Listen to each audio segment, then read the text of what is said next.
see by the dawn's early light what so proudly we hailed at the twilight's last gleaming, whose broad stripes and bright stars through the perilous line o'er the ramparts we watched were so gallantly streaming, and the rockets' red glare, the bombs bursting in air, gave proof through the night that our flag was still there. Oh, say,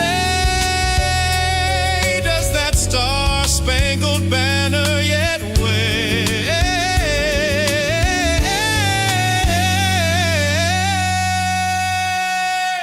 o'er the land of the free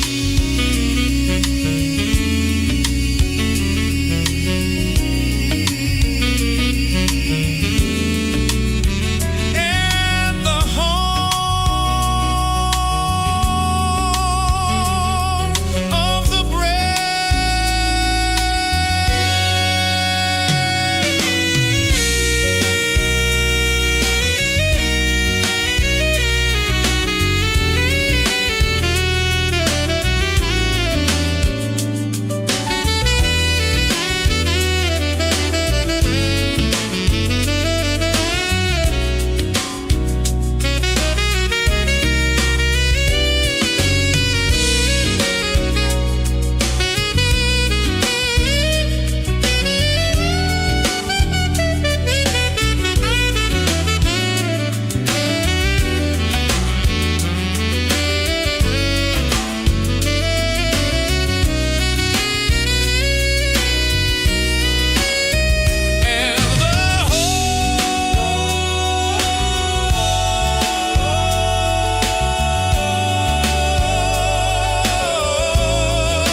Does that star-spangled banner yet wave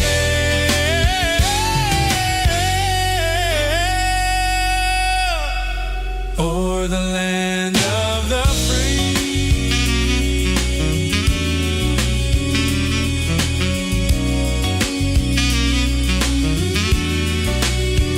and the home of the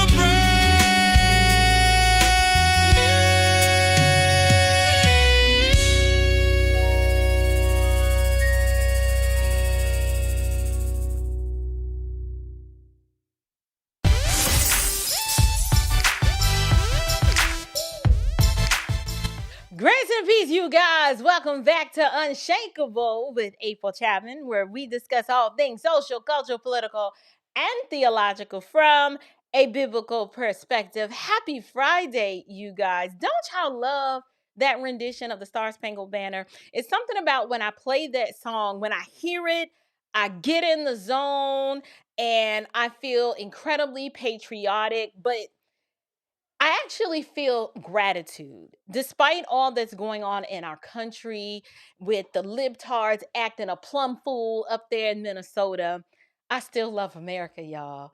And while living in America, the libtards do have a right to peacefully protest. They don't have a right to cut a fool the way they are cutting a fool right now. So we're actually going to talk about that. But I want to welcome you guys to tonight's live stream. Shout out to Fargo, North Dakota. Thank you so much for joining us tonight. Whether you are watching us on Rumble or X, or, well, not tonight. You're not watching us on Facebook. But if you are watching us on YouTube, you guys are my most favorite audience of them all. I absolutely have loved nurturing you guys and getting to know you and you getting to know my content. And so I'm here tonight And we're actually going to talk about a few things. At the top of the hour, I need to hurry up and start talking. At the top of the hour, I am going to be bringing in a guest contributor just to kind of help us parse through what the heck is going on up in Minnesota, particularly from a policing perspective and a law and order perspective. I don't know if y'all knew, but over here on Unshakable with April Chapman, we absolutely do back the blue. We support our military and we love our police officers. And it doesn't mean that they are without, incident and that they're just perfect. That is not the issue. The issue is that we understand for a well ordered society to function well, there must be law and order. And what better way to appreciate our men and women who serve than to acknowledge that and to, from time to time, highlight what's going on. But before we do that, today is actually Martin Luther King Jr.'s birthday, the day he was actually born. The day we actually observe, or should I say America observes, is this coming Monday. And depending on where you work, you might be off that day. So I just want to let you guys know I will be on Newsmax First Edition at the top of the hour at 8 a.m. And they're bringing me on to discuss my thoughts and views and opinions about MLK. And if you guys don't know, I don't know where you've been, if you've been under a rock or what, but I've been very open and transparent and honest with you guys regarding my opinion of Martin Luther King Jr., the late civil rights activist. And I'll be talking about that on Monday. So while you might be posting quotes and you might be posting nostalgic black and white photos with soft music playing in the background, pretending this is about unity on Monday, I want to be very clear because I never want to mislead my audience, but you need to know and understand that I, in good faith, cannot celebrate with you on that day. I cannot do so spiritually or culturally or historically or ideologically. It's just, I'm one of those people, you pay a heavy price for lying to the strong. And so before somebody out there starts clutching their pearls, and I'm not wearing pearls today, I'm wearing this little emblem here, but before you start clutching whatever it is you're wearing and start screaming, but April, we get it. You may have had some differences with King's method, but shouldn't we still celebrate his accomplishments? Well, I've come across a video that was sent to me that I'd like to share with you guys. Now, I know sometimes, not all of y'all, but some of y'all, some of my audience, you will hear what I say regarding King, and it'll go right over your head because the cognitive dissonance and the multiple stages of grief and acceptance, you kind of got to go through that. But I figured, you know what? This video is a little different. Sometimes when you hear the white man say it, it hit a little different. So I want y'all to take a listen to this video that I came across, and then we're just going to talk about it briefly. Take a listen. Christians should not support or celebrate Martin Luther King. Here's why. Martin Luther King was an adulterous Marxist who masqueraded as a Baptist minister, but was anything but that, as noted by the fact that he clearly denied the fundamental key doctrines of the Christian faith. Now, this isn't misinformation. You can read his writings yourself and see that what he believed actually lines up more with atheists than it does with Christians. For example, he denied the key doctrine of the virgin birth. He writes, "First, we must admit that the evidence for the tenability of this doctrine is too shallow to convince any objective thinker. To begin with, the earliest written documents in the New Testament make no mention of the virgin birth.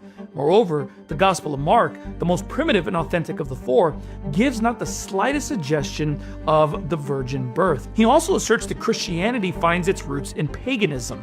He states that Christianity did copy and borrow from Mithraism cannot be denied. But probably one of the most damnable heresies was his denial of the bodily resurrection of Jesus Christ, which he denied since the age of 13. He states, "At the age of 13, I shocked my Sunday school class by denying the bodily resurrection of Jesus." He goes on to say, "This doctrine upon which the Easter faith rests symbolizes the ultimate Christian conviction that Christ conquered death. From a literary, historical, and philosophical point of view, this doctrine raises many questions. In fact, the external evidence for the authenticity of this doctrine is found wanting. Not only that, but he also denied that Jesus Christ was God. He asserts, the orthodox attempt to explain the divinity of Jesus in terms of an inherent metaphysical substance within him seems to me quite inadequate. To say that Christ, whose example of living we are bid to follow, is divine in an ontological sense is actually harmful and detrimental.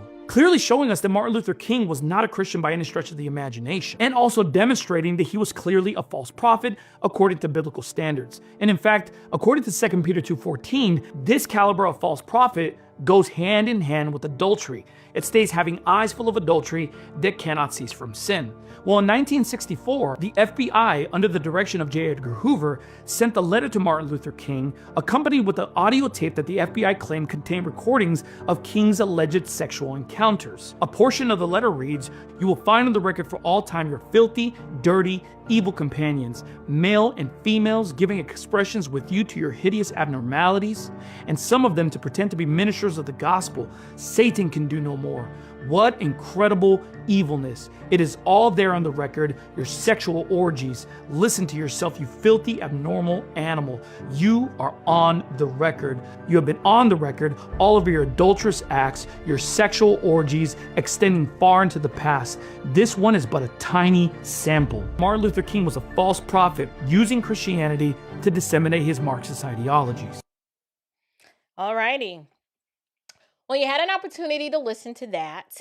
And because my platform, I derive my political positions from my biblical worldview. I know a lot of you are like, okay, April, so you've got theological issues with King, and we believe that the record is clear that him denying core tenets of the Christian faith would put him outside of orthodoxy. However, there are some of you who have a common defense, and usually it's like, okay, fine. Maybe King wasn't orthodox, right? Well, maybe he denied core doctrines of the Christian faith, but surely we can honor him for his humanitarian work. Nobody's perfect. Like, you weren't expecting perfection, were you? And I'm like, no, let me stop you right there. That's not it. The reason why we cannot just accept the humanitarian work and step aside or push to the side the moral issues or the theological issues, it's because humanitarian work, you guys, it is judged by fruit. Not your intentions, not your emotions, not speeches, right, that get us all riled up, and definitely not some vibes. Now, when I look, theology aside, when I look at the fruit of King's legacy in Black America, I don't know about you, because I've been Black my whole life. Like, I can't wash it off. I'm pretty Black. I don't see flourishing, right? Like, where do you see it? Because I don't see that. But do you know what I do see? And you see it too, if you just want to be honest. You see dependency. I see confusion. I see an enormous inferiority complex wrapped up in moral posturing amongst Black Americans, I'm saying. The question that we need to ask ourselves is your humanitarian work, if it leaves your people worse off than when your work began, then really, was it humanitarian? Like, can we argue that? I say no. I say it was destructive. And I boldly declare that, and I dare anyone to challenge me on this position based on the merits. I'm sorry, I'm forced to recognize that MLK and his movement and his rhetoric, that was the flashpoint where Black America, we went off course, and King was not the solution. King was the flashpoint. What do I mean? MLK and his movement is the moment where Black America, we pivoted away from self-sufficiency and merit and strong family structure and economic independence, and we turned toward government dependency, and we started looking at that as virtue, right? Like, he convinced us That if you beg the government for basic income and government housing and a government job, that was better than using your God-given ingenuity to show yourself valuable to the marketplace, which is something we were already doing. Like, it is intellectually dishonest to imply that Black people were not bastions of success, where we were building our own, despite, if some would argue, but we were marginalized, we was on the outskirts, but we had what we had and it was ours, that nobody could take it away from us, right? But the issue is, before King, Black Americans were not perfect, but we were building. We were naturally gaining our own footing by figuring it out on our own without losing our self-respect and our morals. But if you examine us, Black America after King, y'all, we were absorbed into the Democrat Party, absolutely absorbed into the welfare state, and absorbed into grievance politics. And if you look today, well over 60%, this is not a flex, I'm not proud of this number, over 60% of Black Americans have a favorable view of socialism. That is wild. Let me read something. I want to read something to you guys out of the Iron Triangle.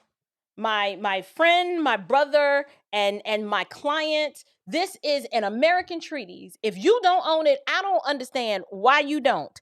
But you need to run to Amazon and get this book. Let me read something to you.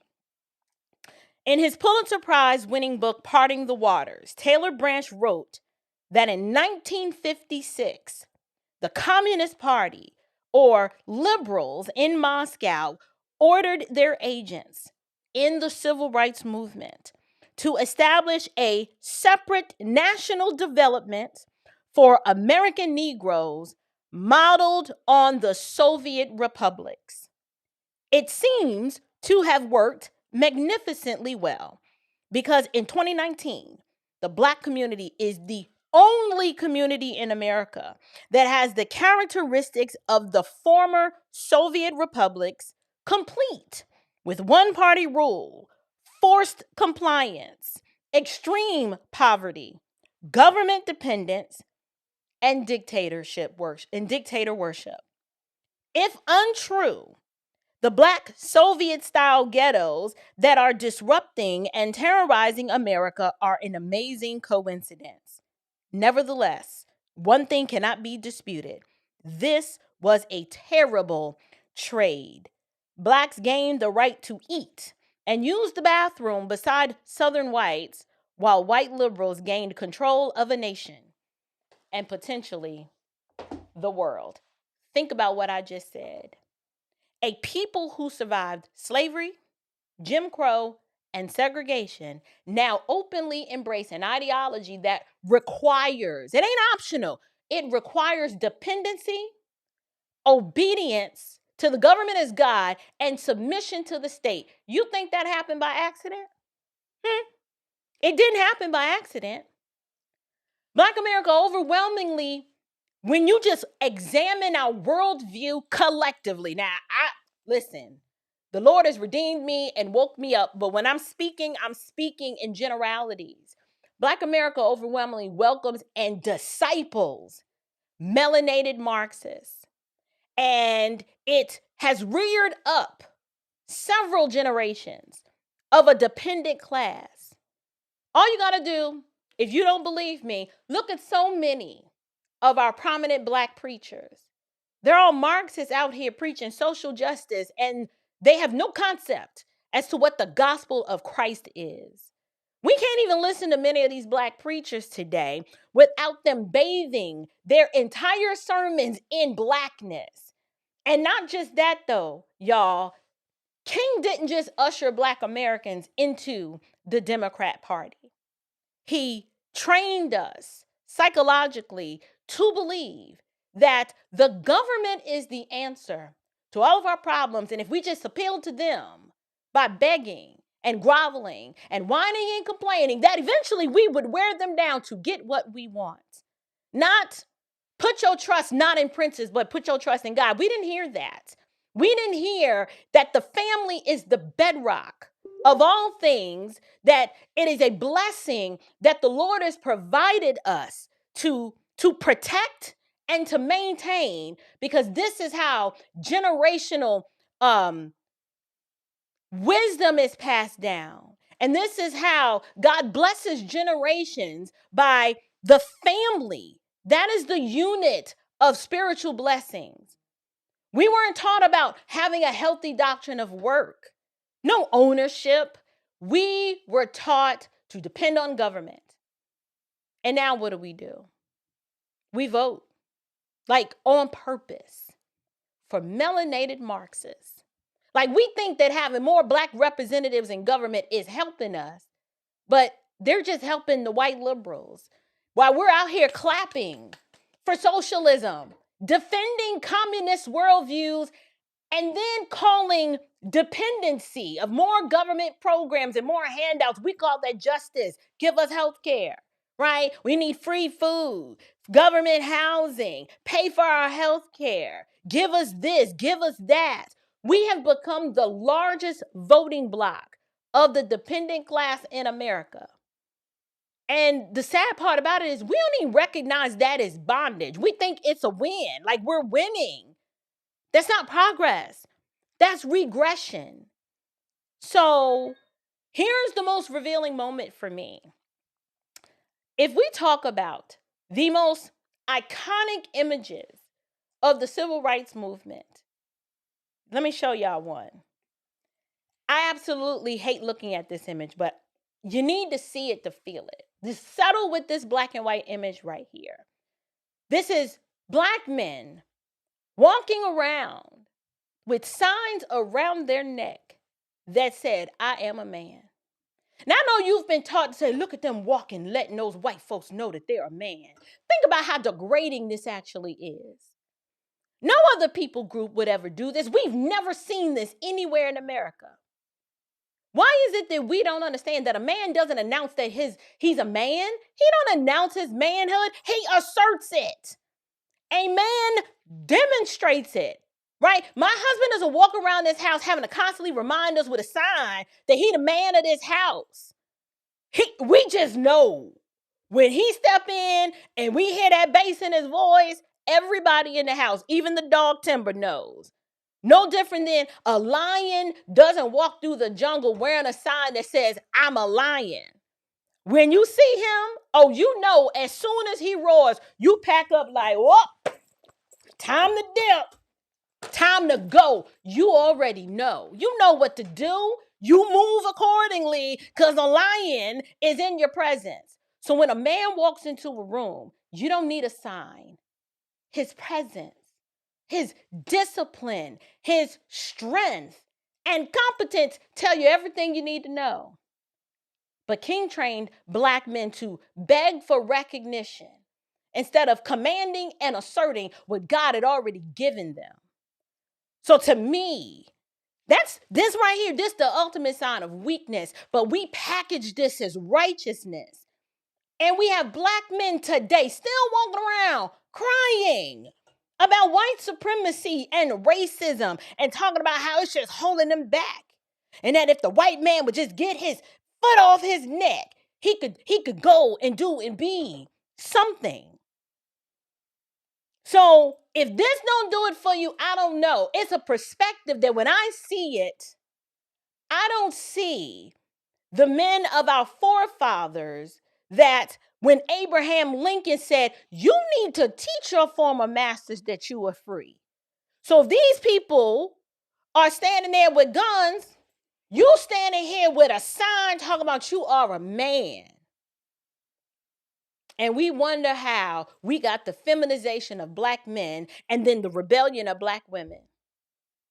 So while King is teaching Black men how to be passive and weak and whiny, right? His wife, whether you want to hear it or like it or not, I don't care. She modeled something else. Black women, we learned rebellion. Please don't mistake. Coretta was a stone cold feminist who was all about teaching Black women about reproductive rights. We are below the rate of replacement at this point, she accepted the Margaret Sanger Award on King's behalf because he had a speaking engagement. And not just that, she was a trained Marxist right alongside her husband. So during the Poor People's Campaign, after King's assassination, at Resurrection City, let me tell you what she was doing. I am reading from, I read liberals. I read the melanated Marxists in their own words. I don't have to run to conservatives for my commentary. So please be clear. When I read from the Iron Triangle, Taylor Branch it was Bill Clinton's college roommate, and he is stone cold liberal. So let's just get that out the way. Listen to this. Thousands came to hear Coretta King give a stirring speech calling for black women, white women, brown women, and red women, all the women of this nation, to join in a campaign of conscience. She called her welfare reform and a restoration of benefits for who? For women and children, saying, our Congress passes laws which subsidize corporation farms, oil companies, airlines, and houses for suburbia.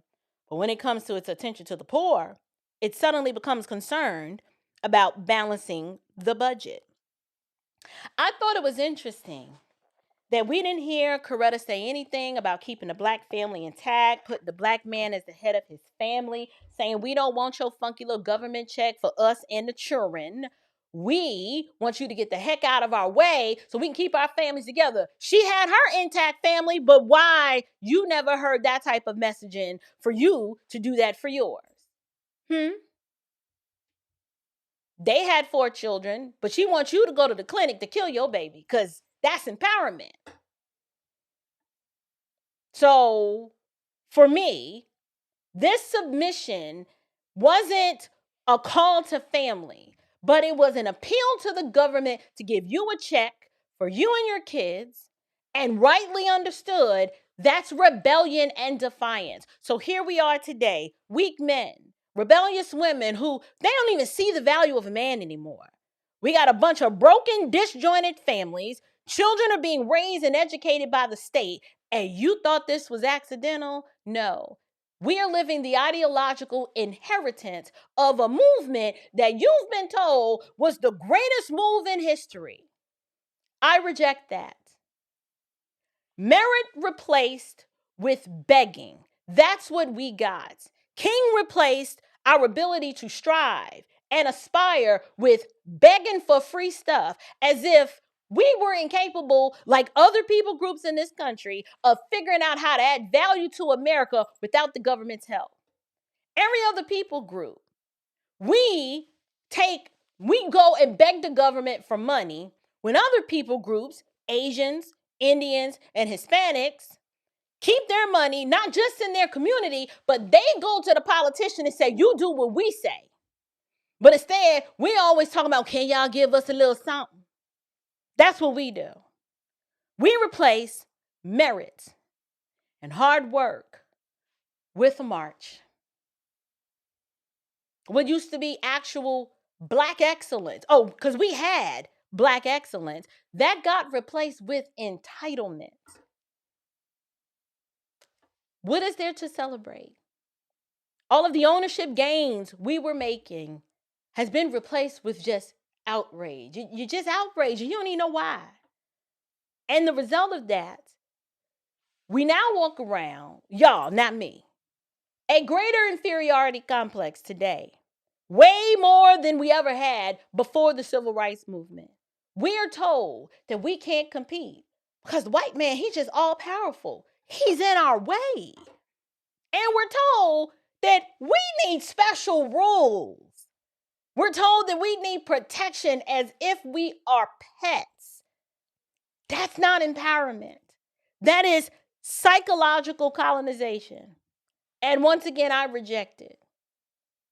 And then when you ask yourself, since when why, or have you ever known white liberals to celebrate a real pastor who had a heart after God? Where have we seen that in history? When have you ever seen a white liberal celebrate a real pastor? Never. You've never seen it. You never will. So then you need to ask, why is it that white liberals still love King? Why are there monuments for him? I will tell you why white liberals still adore King. They love King because he made black people manageable, made us real docile and dependent, emotional, super weak. I can't stand looking at footage of the Edmund Pettus Bridge, because when you understood historically what was happening, they did not have a permit and were told not to march. And they went to march anyway so they could get the optics of they wanted the optics of people beating them upside the head with billy clubs. And you want me to look at that moral, that's supposed to be some kind of moral prop. He made us moral props in their political theater, giving them the perfect formula to deliver black votes, no accountability, endless grievance. This is why his image is polished and untouchable, because he delivered black America straight into their hands. And if you look around, we've been unable to loosen the grip ever since. So my final word is simple: no. I will not celebrate with you. I will not post the quotes. I will not play the clips. I'm not bowing to the mythology. Truth has no interest or concern or care about holidays. And honoring a legacy that helped produce the dependency and the socialism and the broken families and the weak men and the rebellious women and the confused people, that's not something I want to celebrate. It's not moral. It's dishonest. A man doesn't need a sign. We don't need this. Y'all see this? We don't need a sign. Nor do we need to celebrate sitting next to white people on a bus if that's a flex. It's not a flex. I would have rather been invited to sit next to my fellow man. I'm an image bearer made in the image of God. My dignity or worth is not tied to where or who I sit next to, nor am I going to beg him to let me do it. Y'all, we don't need a savior in government. And Black America doesn't need another march. We need truth. We absolutely need to repent. We need order, ownership, and to put God first. And some of us just need the courage to say, you know what? This went wrong. And it went wrong here. And it's okay to acknowledge that you were hoodwinked and bamboozled, but that you will walk in the light and you won't be hoodwinked and bamboozled anymore. And so, happy MLK Day. Amen. It is a day that the Lord has made. And I'm going to pivot now to our next topic, because we need to talk about what is actually happening over in Minnesota. I am 5 minutes over schedule, but y'all, I promise it's going to be worth it. The first thing we need to do, as you see on the thumbnail, let's just talk about the facts. We got the deal in facts and not feelings. Right now in Minnesota, we are watching.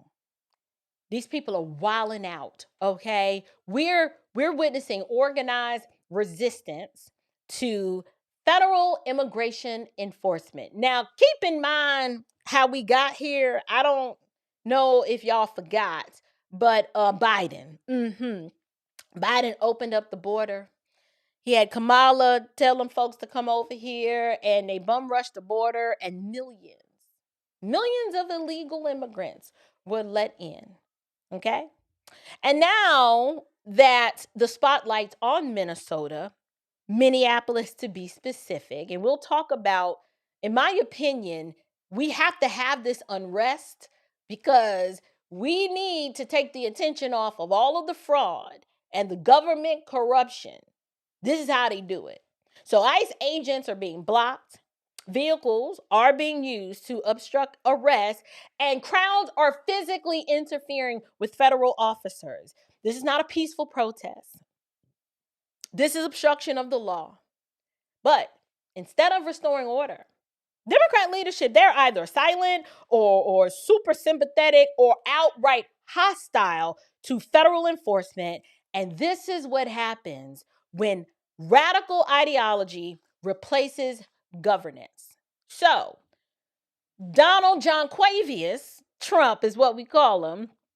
Trump is like, all right, y'all done played enough games. I'm not fooling with y'all. We may have to go ahead and do the instill the Insurrection Act. Okay. So what I want to do briefly, I just kind of want to talk about the Insurrection Act, talk about what it is, what it's not, because the media, they're already hyperventilating. Okay. We got to get the what do you call it, the defibrillator out, because they're gonna crash out. And if they haven't, they've already started crashing out.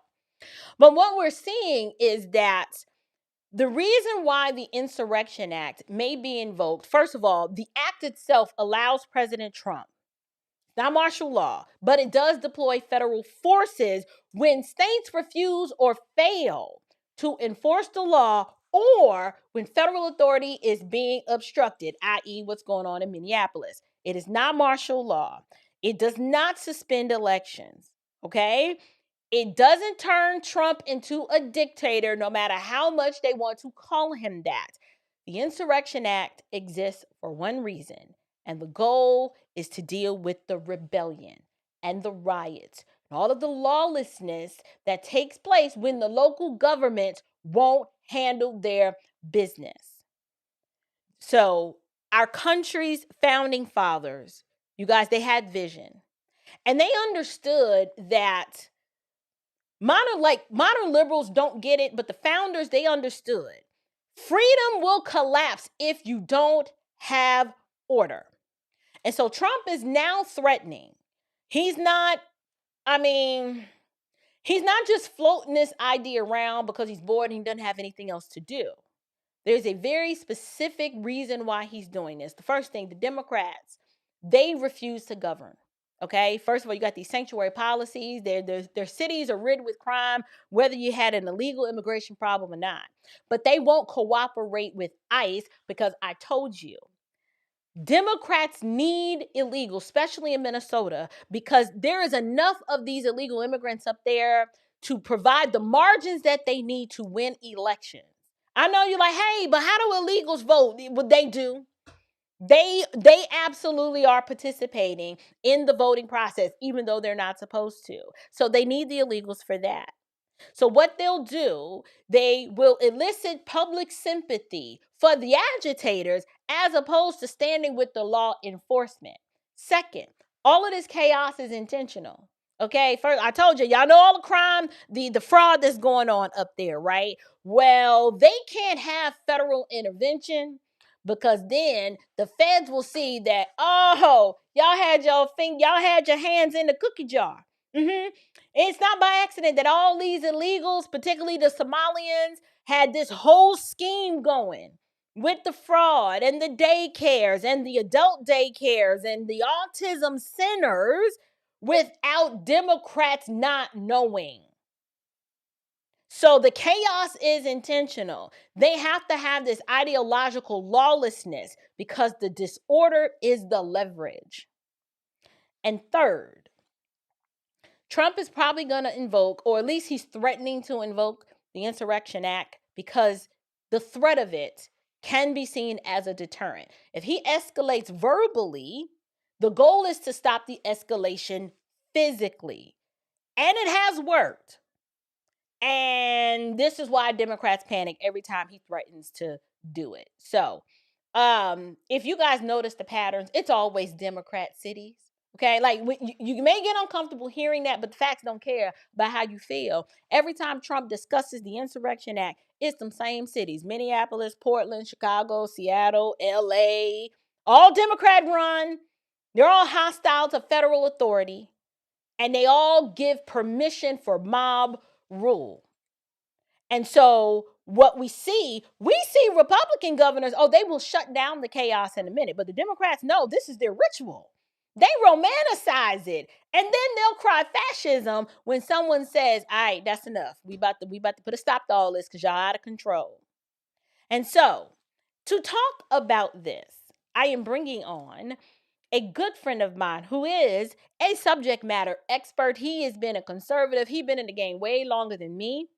He is part of the Standard House Media family, and I love this brother from another mother more than a fat kid loves cake, even though I can't eat cake right now because I'm on a weight loss journey and I'm trying to get fit and fine before I'm 50. Okay, so we're going to welcome to the show my friend Henry Hollywood Morris. Oh, where did he go? Oh no, he's right there. There he is. Hey Henry, I'm sorry to keep you waiting. You know I'll be running my mouth, friend. You know how it is. Let me see how we do this. There we go. Hey, Hey, you cooking tonight? I'm in the green room back here getting my Vince Ellison on. I'm stirring it up, serving it up fresh. How you doing this evening? Yes, I'm fired up as you are, sis, because what we're seeing, and you're laying it out for the Unshakable family so succinctly tonight, is this is essentially what I'm going to lay out. This is Defund the Police 2.0. And this is exactly 5 years ago, that was the preview. And I and Vince talked about this a lot as we traveled through the country last year about what was coming. And I firmly believe, April, we're at that point now. Wow. Well, you know, the media script doesn't change. The cycle is the Correct. chaos erupts, then they will minimize the violence. Trump threatens Absolutely. enforcement, and then they scream dictator, right? So that the Democrats Right. avoid accountability. So let me ask you this. You would affirm that Democrats don't want order restored and they want to blame Trump. But talk to me, why does this matter to every American? Like, why is this Yes. bigger than Minneapolis? Oh, it's absolutely. Minneapolis is just the tip of the iceberg for several reasons, April. So let's break it down. Go back to a year ago, a little under a year ago. Remember when Doge came in and started going after all the government waste and abuse? Yes. And all of a sudden, these same paid protesters start burning up Tesla dealerships all across the country. Maxine Waters got whole dried up cell phone TV and started cursing at Elon Musk.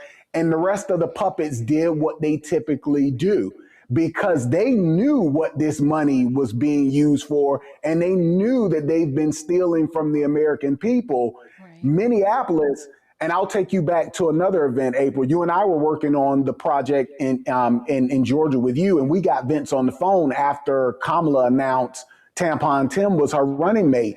And you said, I can't make sense of this. Mind you, this is after Butler, and Vince and I told you the same thing. President Trump was not supposed to walk out of Butler. And so at that point, it's like we don't have another play. And she picks, we're all on the phone talking, and we're like, who is this dude? And I said, this is the dude that remember what I told you, this is the dude who let Minneapolis burn. And his wicked wife came on TV and said she lifted up to her window in the governor's mansion to smell it. Oof. Think Ooh, about how depraved you have to be for that. And this is who was one heartbeat away from the presidency. So Minneapolis is just what's going on. I think when we get to California, the fraud amount that you've seen in Minneapolis is nothing. But in order for the left to keep control, they will always go to this chaos. It's been who they are from the beginning. And Satan never changes his playbook. He just runs it again. He just runs it on the next generation and see if it'll work. So that's exactly what we're seeing now. And what they're seeing is how far they can push it. So that's why it's starting in all these leftist hellholes. And because you've had so many red state governors and local mayors, like, again, you know where I'm at. Yeah, buddy. I'm broadcasting tonight from the heart of MAGA country. Girl, we had the sheriff come on TV and say, run them over. We're not even playing, don't. This ain't Orlando. FAFO is real time. And that's what it needs to be. And that's why I agree with you that is what message that President Trump is sending with threatening, to initiate the Insurrection Act. Right. Like, this is really about whether or not federal law means anything. Because if states Absolutely. can nullify immigration enforcement by refusing to cooperate, right? Like, if mobs can veto arrests And if politicians can shield lawbreakers with this emotional narrative, then the law becomes optional. So Trump has to step in. He's not threatening the tyranny. He's reminding America that order still exists. So it's not that the Insurrection Act that's not the problem. It's the rebellious leadership. So I want you to talk to us. I've got some clips. You've sent me several clips that you want to go over. And let me go ahead. Go ahead. Before you see that clip, sis, let me throw something else at you. Remember, another thing that you're sharing that is so powerful is that they tell us who they are with their language. And this is something Vince is always stressing for us to watch, listen to what they say. Right. So remember all this talk we were introduced to 6 years ago about dismantling America. When Black Lives Matter got the spotlight, and how they plan to do this is that if you can destroy private property, and you see what's happening where you were born and raised, and the concept thereof, then that is how you can't thrive. You can't thrive. You can't start a business. It's not safe. Again, like I said, when you look at these hellhole cities and how they're ran, so they literally want to burn it to the ground so they can rebuild it in what you shared the other night in their utopia plan. Now, that's never worked anywhere in history, but that don't mean these libtards won't keep trying. They believe it, don't they? Right. This is their religion. This is their gospel. Right. Absolutely. So did you want me to go ahead and play this first clip? Yeah. Okay. Yeah. Let me go ahead and cue this one up. There is an association with the two folks yesterday and TDA. I hesitated to even share this information initially because I'm very aware of the historic injustice of victim blaming, oftentimes portrayed by law enforcement, including this very agency that I've represented so proudly for so many years. I want to speak for just a moment specifically to my Latino community.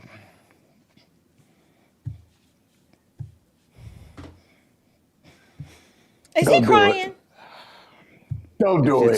It saddens me that we even have to qualify these remarks, because I understand, or at least have attempted to understand through your voices, your concern, your fear, your anger.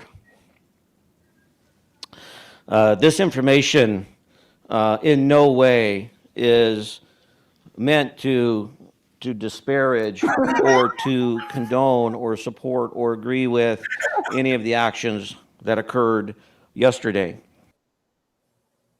Okay, pause it. Set that up for me. Who the heck is this? I see he's from Portland. Right, so that's the chief of police of Portland. And what he was responding to, so remember, Renee Good wasn't the only incident. There were also a couple that was shot in Portland for trying to run over an ICE agent.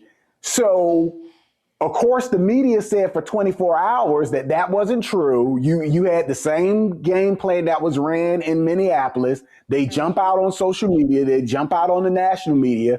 ICE is attacking people. They're coming into the community looking for people of color to terrorize them. And that whole notion, then when the facts backed it up that couple were connected with Tren de Agua, that's what he's crying about having to admit that. And then trying to justify by saying, well, that in no way indicts all of the Latino community. Nobody said it did, son. He said son. Nobody said that it did. That was so New York. But this is why they're in the situation in Portland that they are in, and Minneapolis that they are in. Right. So, but can we talk about the liberal tears? Yes. Like a whole grown man.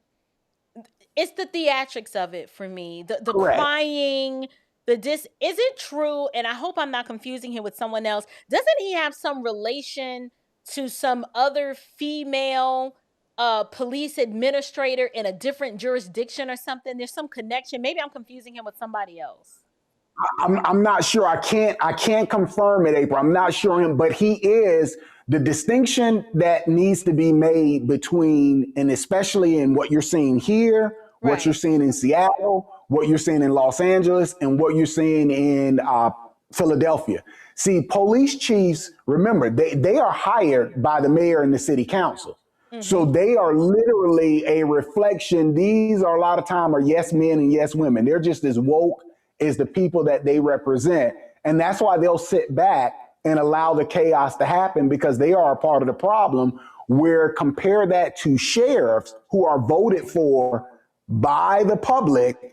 And that's why you get sheriffs like you met. Well, you haven't met him in person, but Bruce Zukowski, another one of our brothers from another mother in Ohio, and Sheriff Grady Judd here in Florida. Yeah, they're literally, they can't stay in office if they don't get the support of the community. And I wanted to put that in there because that's why you see a difference. And it's also, I don't know if you got the clip that I sent you. You may have been on already with Andrew McCabe on CNN Wednesday, that train wreck. But it was the last Dropbox file that I sent you.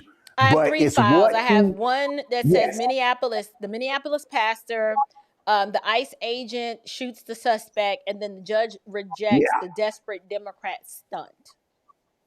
Yes, give me the judge rejecting the Democrat stunt, because you're going to see how this ties in together. We're doing our investigation live on a Friday night like we Dragnet.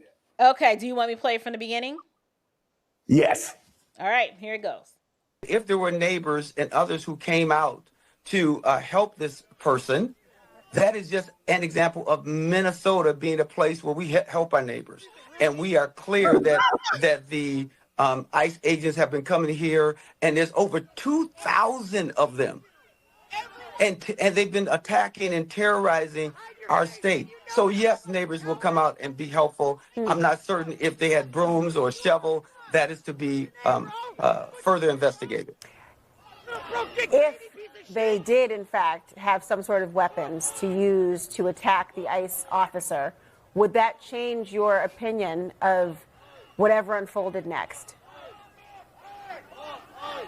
Actually, no, right? Because from our vantage point, we wanted to make sure, and always wanted to make sure, that Minnesotans are being dealt with properly. And when we think in terms of any pursuit or any apprehension of anyone, there's a way for you to do your work where it's respectful and it's fair. We unfortunately have seen ICE not be respectful, not be fair, but to be illegal and to attack and to be very aggressive with Minnesotans. And to see that the federal government has made a decision to attack and send more and more agents here and allow them to be allow them to misbehave, we think that's a tragedy. This man is such a liar. Now I'm surprised. Correct. I am surprised that the CNN anchor asked, okay, would it change your opinion if the people had like weapons and were like actually, I'm paraphrasing, like she was like, if something actually popped off, would that his change? opinion? She's like, no. He's like, no. This is a state senator. Correct. Here's where the investigation theme of this comes in. Says, whenever we see these clowns get on these platforms or get on these campaigns and start saying they the first black, you already know that's going to be a problem. So that's Bobby Champion, first black leader of the state senate in Minnesota. He has also resigned from a committee he was over for being alleged of improper dealings with state funds and private businesses. Where does this sound familiar, April Chapman? So he resigned, he says, while it's under further investigation. But how does this fit into the rest of the fraud that's being discovered in Minnesota? We've talked about this off air. So many of them hands are in the cookie jar, and that's why they're responding this way. They want the federal government investigators out of Minneapolis. And like you shared the night before, they don't care how many useful idiots have to die in order for them to achieve that, because this is starting to line up, April, like a mafia movie. This is you watched the Godfather trilogy recently. Listen, this the is block what this is hot. looking like. The block Fredo is know where hot everybody right at. now. Yes, absolutely. So we do know that there was a weapon, a shovel involved now 48 hours later. But like he said, she asked them. Now, of course, CNN made up for it and became, they lived up to their name, April, of being the communist news network with the next segment when they brought Andrew McCabe on to throw ICE up under the bus even more. But yeah, we have to, when they show us who they are, April, we have to believe them. He literally said it does not matter. And he's using that same language that Ilhan Omar used, Right. Tim Walsh used, Jacob Frey, punk ass used. They sit there and say that ICE is attacking them. And this is Trump's agents. This is what they're doing to weaponize these people, that they are justified in all of their illegal actions. Right. So it's not like they are talking about the actual issue, which is the illegal Right. immigration problem, how these people are not supposed to be here and they need to be Correct. deported, and that the reason why ICE is there, they're trying to frame it as if ICE is just here for no reason to terrorize Minnesotans who are American Correct. citizens. But that's not Correct. the truth. Let me ask Correct. you this. Do you believe that the vast majority of the people who come out to these protests are natives of Minneapolis? Because I have a hard time believing. I know liberals are stupid. And you have your little vigilante village idiots that'll come out because they don't know any better. But the amount of protesters that they have in the quantities that they have, I do believe that these are paid agitators because they're trained. They know exactly what to do. What say you? I agree with you 100%. And as we go further in the original video clips with the hyenas that I sent you, we have organizations, April, that are being exposed who are funding this nationwide. So Right. it ties into exactly what we've been saying. Now, I'm going to tell you, for someone who has been in Minneapolis 3 times, and the first time was 2017, literally on the ground for days. Minneapolis was falling apart then. I saw dysfunction, and I travel the country.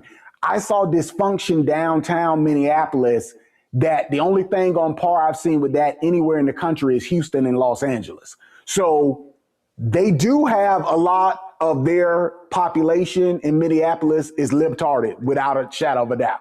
But when you see perfectly painted and designed signs and buses appearing just 5 blocks from where ICE is conducting an operation, that's funded and coordinated. Correct. That's funded and coordinated. Right. So what clip do you want to go to next? Do you want to go back to the original files with the hyenas?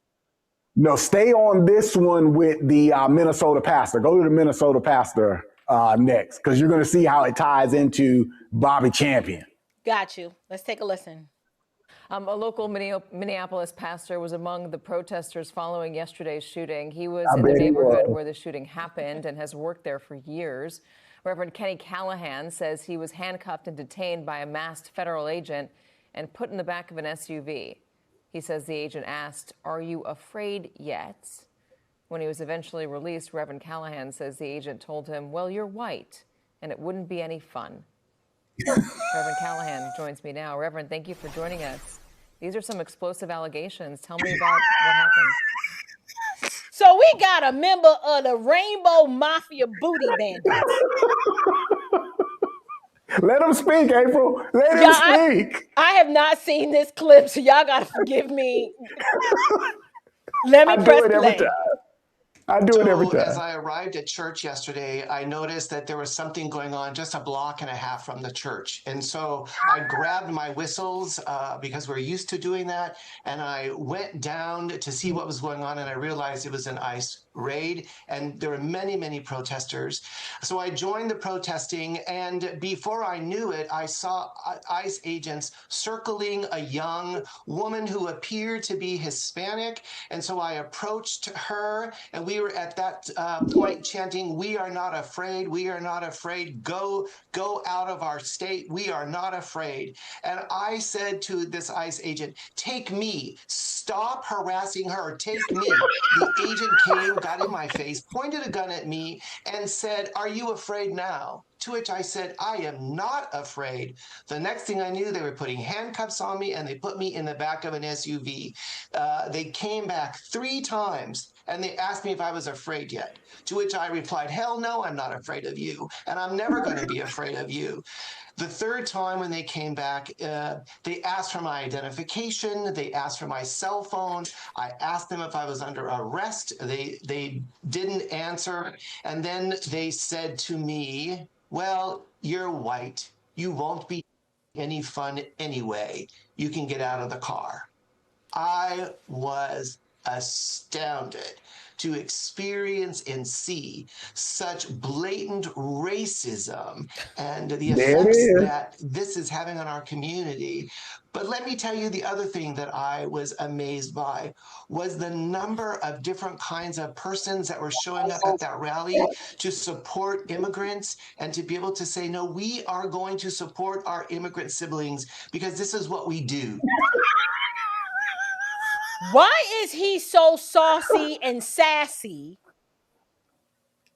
Right? It ties into everything. It ties into what you were sharing before you brought me on. I'm like, April is on one and you haven't seen this clip. And listen, April, people need to stop voting for these men that pee sitting down, okay?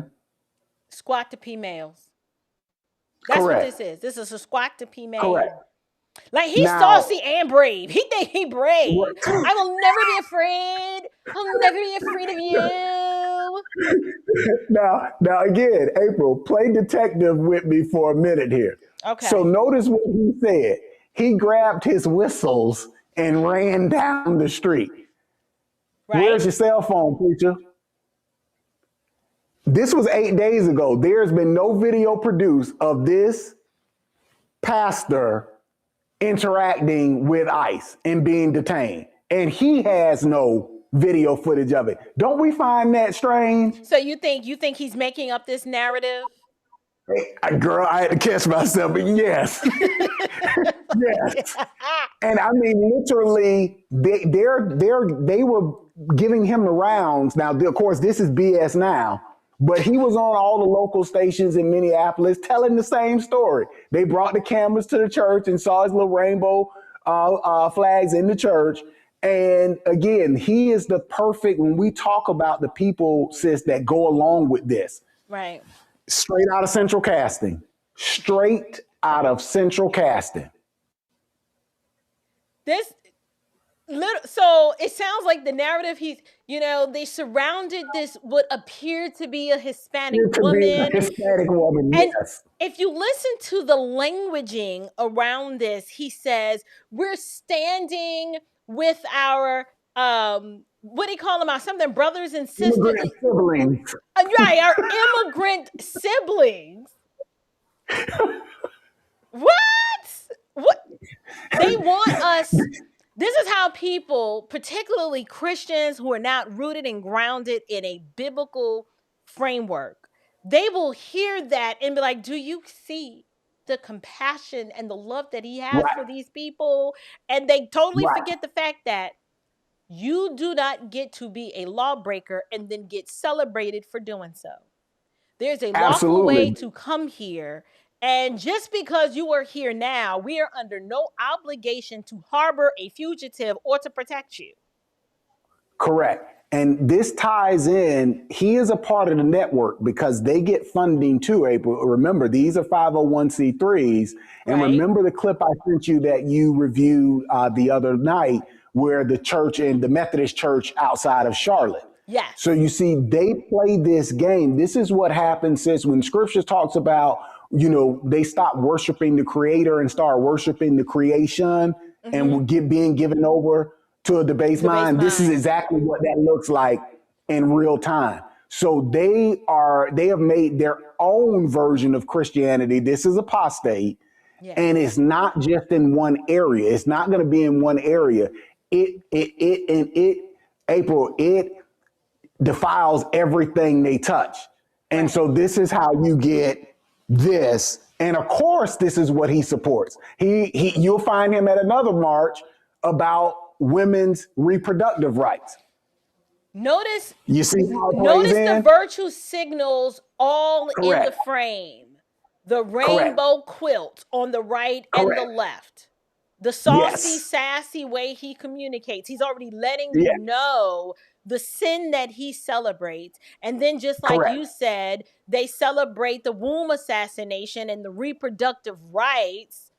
And I'm telling you, I believe that they use the veneer of Christianity to really hide the main agenda, which is the cultural Marxism. That's Absolutely what it this is. This is a Yes. perverted Yes. form. This is not the Christianity that was handed down by the apostles to us. This is some pseudo apostate diddycrat pastor foolishness. That's exactly what it is. Now, mind you, remember, he's trying to convince her audience how brave he was and being sassy at the same time. And my question would have been for him, again, you notice what network he went on first. Yeah. Where was that bravery back in 2020 when chop zones and Chad zones were set up in the middle of Minneapolis in George Floyd Square, where people were murdered, women were raped? Where was he standing up then to the criminals that they allowed to take over the city when they burned down the police precinct, saying, get out of our state? This is a clown. Right. He's an actor. Correct. Right. But he's what they need, because when you talked about in the previous segment, April, about how we in the Black community fell under the false leadership of MLK, this is the same playbook. Same playbook. The This is the agitation. same playbook. Right. People have to, what we have to understand, and that's why, again, we reference Vince so much, because he's been such an influence on us. But you being last week with Chad and Chuck, shout out to them. We have to understand that Blacks were the lab rats.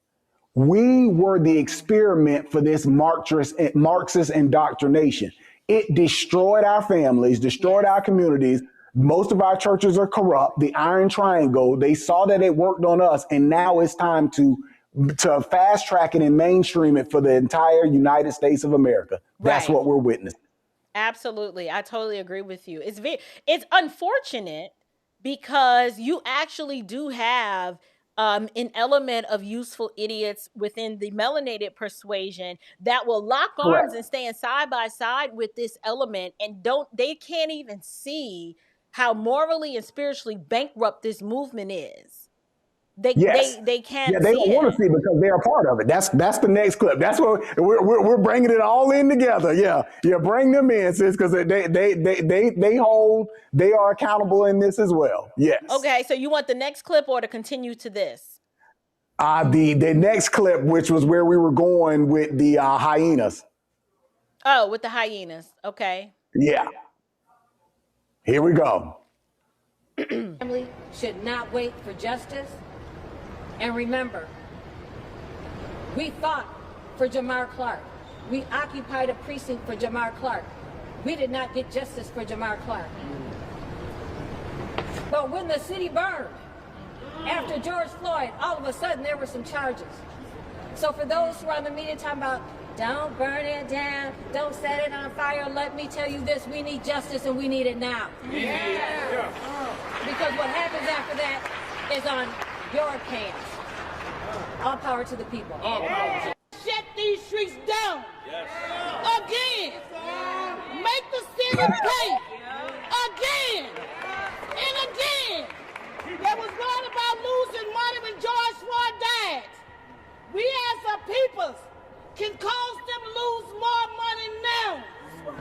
If we don't stand together, we're going to fall. Together we stand, divided we fall. We as a community got to stop talking and do the work. We cannot wait till somebody die again to do the work. ICE is a demon. They are not human beings. They are killers. They're killing on target. Yeah. This darn battle act. You know the sad part about this? Go get your cousin. This is America. There's nowhere else to go if these people are the majority. us go. Like, we are in the land of the free and the home of the brave. I refuse. Listen. I can't give up my country to these low IQ retards. Yeah, I said it. Yeah, I used the word. April Chapman. Yes, sir. Now, when the nation was introduced, or even the world, to the BLM leaders in 2020, and them some rough looking broads too. Oh yeah. But this right here, girl, they don't do. I mean, I guess they figured they don't bought too many houses and they not being bothered no more because they going low in the barrel now. They going to the gutter, the people. They the devil. I'm like, this is who you put out to present your message. That's what we're doing now. Make them pay. And what's, again, remember what I told you with their goal about dismantling. Now, she said another phrase from out of their Bible, do the work. You'll always hear them talking about doing the work. She literally was celebrating how many millions the city had to pay, like the city is sitting on a pot of gold at the end of a woke rainbow. As if the city's money doesn't come from the taxpayer, which is her. But she probably ain't got no job anyway, so. There you go. Exactly. But the fact that people sit there and allow these people to gaslight them, off the end of a cliff is sad. It really is sad. This is wild. It's wild. Gonna get wilder. I promise you it's gonna get wilder. So you need me to finish this clip? Hit it. Let know that law enforcement professionals, real ones, not the fake made up ICE, probably Trump's new army to attack citizens of the United States. Did you hear what I said? No law enforcement professional wears a mask. None. If any of them want to come in this city and commit a crime, you will not be able to hide. Nobody will wish you off. You don't want this smoke. Did she say ICE coming into the city committing a crime? Is this woman stupid? Correct. Do they not understand the purpose of immigration, law enforcement, like their purpose and role and why they exist? These people really believe that coming to a city to actually apprehend unlawful entrance is a crime. And that they are fake cops. Fake cops. And they don't want their smoke.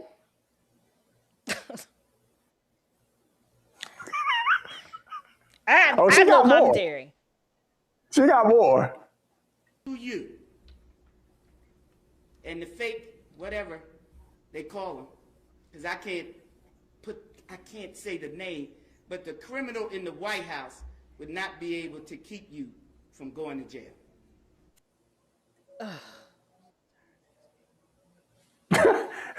This is what, again, when we say you got a chance to meet Michael Franchise and his wife election night with Patrick Bet-David. And when they talk about Mafia Democracy, his latest book, and he talks about how the Democrats run government like his experience in the mob. This is why you send out the low hanging fruit. You send out the foot soldiers, what they call them. They ain't even made men. They haven't even been initiated. They ain't about that life. You send them out to be the cannon fodder for this because that's what that was. What physical fitness test did she ever pass for any police academy? Never. I could see her A1C numbers through the screen. Okay. And that is the sheriff of Philadelphia. And really? Just for content, for content next week, April, I'm going to send you some of the scandals that has come out of that sheriff department. And DEI has to be the only reason why she still has a job. But this is how they rule. This is but shameful. You see the rhetoric. The rhetoric is, again, to gaslight people into interfering with federal agents, attacking and doxing. Because you notice what she said about them wearing masks. That was a lie. Apparently, she's never worked with DEA. But the reason why they have to do that is because these, just how they did with the officer in Minneapolis, they dox these people and literally try to tell people to hurt them and their families. That's how evil these people are. Talk to us about these statistics that are up on the screen and the reason why you are so passionate about this topic, Henry. Because this, April, is what this type of foolishness, all the clips that we've shown the audience up until this point, this is what that leads to. These numbers are only, this is basically since President Trump took office at the end of January last year. So assaults on ICE agents up 1,300%. The big one that everybody want, car attacks, which is what got us into this whole nationwide media story, up 3,200%. And death threats up 8,000%, which goes back to her claiming about why are they wearing masks. Dummy, this is why. These men and women are living with the real life consequences. We only get the sound bites and the viral clips. This is their life. Right. Just like the other lady, they dehumanize them by saying they're not human. Correct. And see April, that choice of words wasn't accidental. That's what I said. This is intentional. And notice who they sent out to do it. Because the first image we showed on there was about, you weren't getting the outrage with the liberal white woman that you were getting with George Floyd. So they were like, okay, we got you. Next. Get on up here on this stage and act a fool like we told you to. And bring Big Bertha out. Right, correct. But when when they go off a camera, April, and they get their little 50 pieces of silver for basically selling out their communities and leaving them to be ravaged, these are the numbers that the general public does not see. But those agents and their families, this is what they're living. All because, like you said, the Biden administration, with the cackling curry queen herself, intentionally let at least 12 million, some numbers have it as high as 25 million illegal immigrants in here in the first place. But then here's the kicker. April, this doesn't have to be this way. When Tom Homan reassumed the lead of ICE, he told the sanctuary cities, give us access to your jails. Right, make it easy. We'll come and just get them. transport the people, make it easy. He warned them, if we have to go door to door, because we're getting them up out of here. Fact. If we have to go door to door, it's not going to be pretty. They thought they were playing. Or that may be the minority of them. It goes back to what you were saying about the images from the civil rights movement that upset you, because they want the imagery. Right. They want this, and this is what they'll use to run on and say that this is fascism, like we explained, yet they never talk about these people's lives who their rhetoric is destroying for people who should not be in our nation in the first place. April, there's no place in the world us as American citizens can go and just say, well, we here. We think we like this nation. Open the door. It's Shaquana and Tyrone. We're supposed to do that for everybody else. Right. Right. That's insanity. It is. It is. So do me a favor. Let me grab these super chats first. Shout out to, oh, Lord, I can't even see that. Oh, Father, have mercy. No. It's got to be a better way to do it. Hold on. No, it's so little. I can't see it. You have to shift to just your screen. I think you got to go solo. There it is. No, I can do it. There it is. All right, we gotta. Shout out to Bernard Culpepper. Thank you so much for your super chat. I can't read what it say. Hold on. I ended up having to move my program screen here because I ran out of space. Let me see. I want to acknowledge you. Thank you so much for supporting the show. Thank you, thank you, thank you. I appreciate it so much. Thank you, Bernard.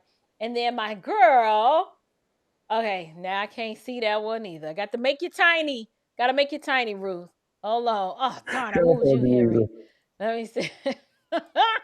This is why I need an on-site producer. This ain't gonna work. Am I supposed to read that? I can't read it. Hold on.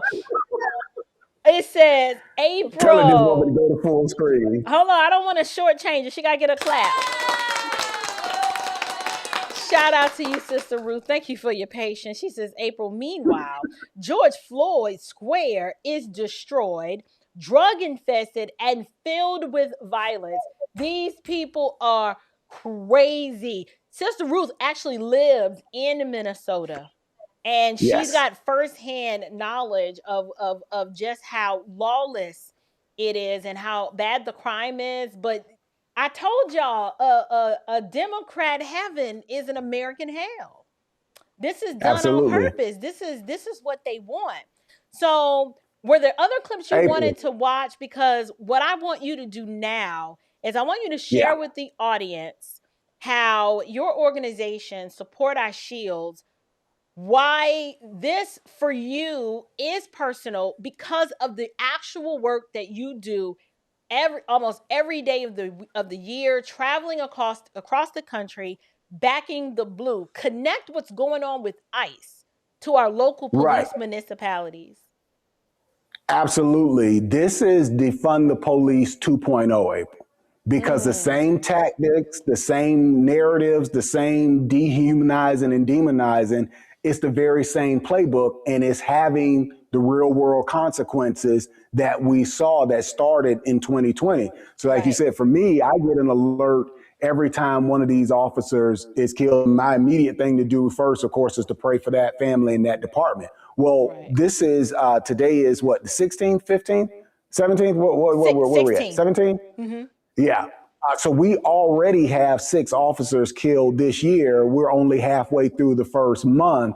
And what everyone knows Renee Good's name, they don't know any of these officers' names. And the most recent one, Elijah Garrettson in Texas, was ambushed. And because the perp killed himself, we don't know if this was related to all of the rhetoric coming out of, places like Washington and Minnesota. But this was a young kid that was supposed to be married in April. And now his fiance, instead of planning their wedding, is planning his funeral. These are how these consequences play out in real time.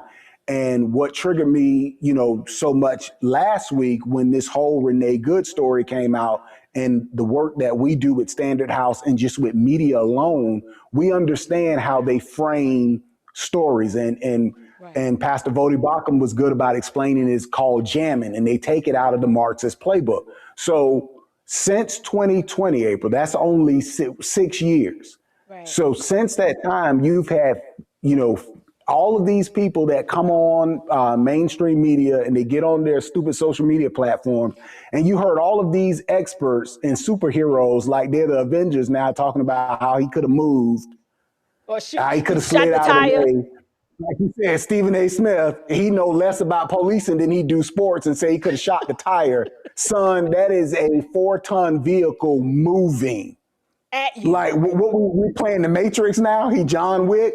This is the kind of stupidity exactly that we get when in this time, we're talking about 6 years, April, less than, you've had 55 officers killed through either vehicular assault or vehicular homicide. Wow. So either where someone takes their car and runs directly into a police car head on, or an officer who's standing outside of the car and run them over. And last year alone, there were 8, and those were some of the images that I sent you, not the graphic, but just of what happened to them, but their names, because when you travel to these communities like I do and see the devastation that is left in those families, all last week we kept hearing she's a mom and she had just dropped off her children and there were stuffed animals in the car. On average, these officers leave behind 2 children. On average, but no one talks about their children and what devastation that's done to their family. And again, like you said, you were there with me last year in Roswell, where we for Jeremy Labonte. This was another kid, not even in his mid-30s, that was tragically had his life snuffed out. And notice how silent the media stays on that. And see, when you allow this type of rhetoric, this has consequences. Right. And Locally, that's this is not what just we a already, federal yes, issue. yes. Right.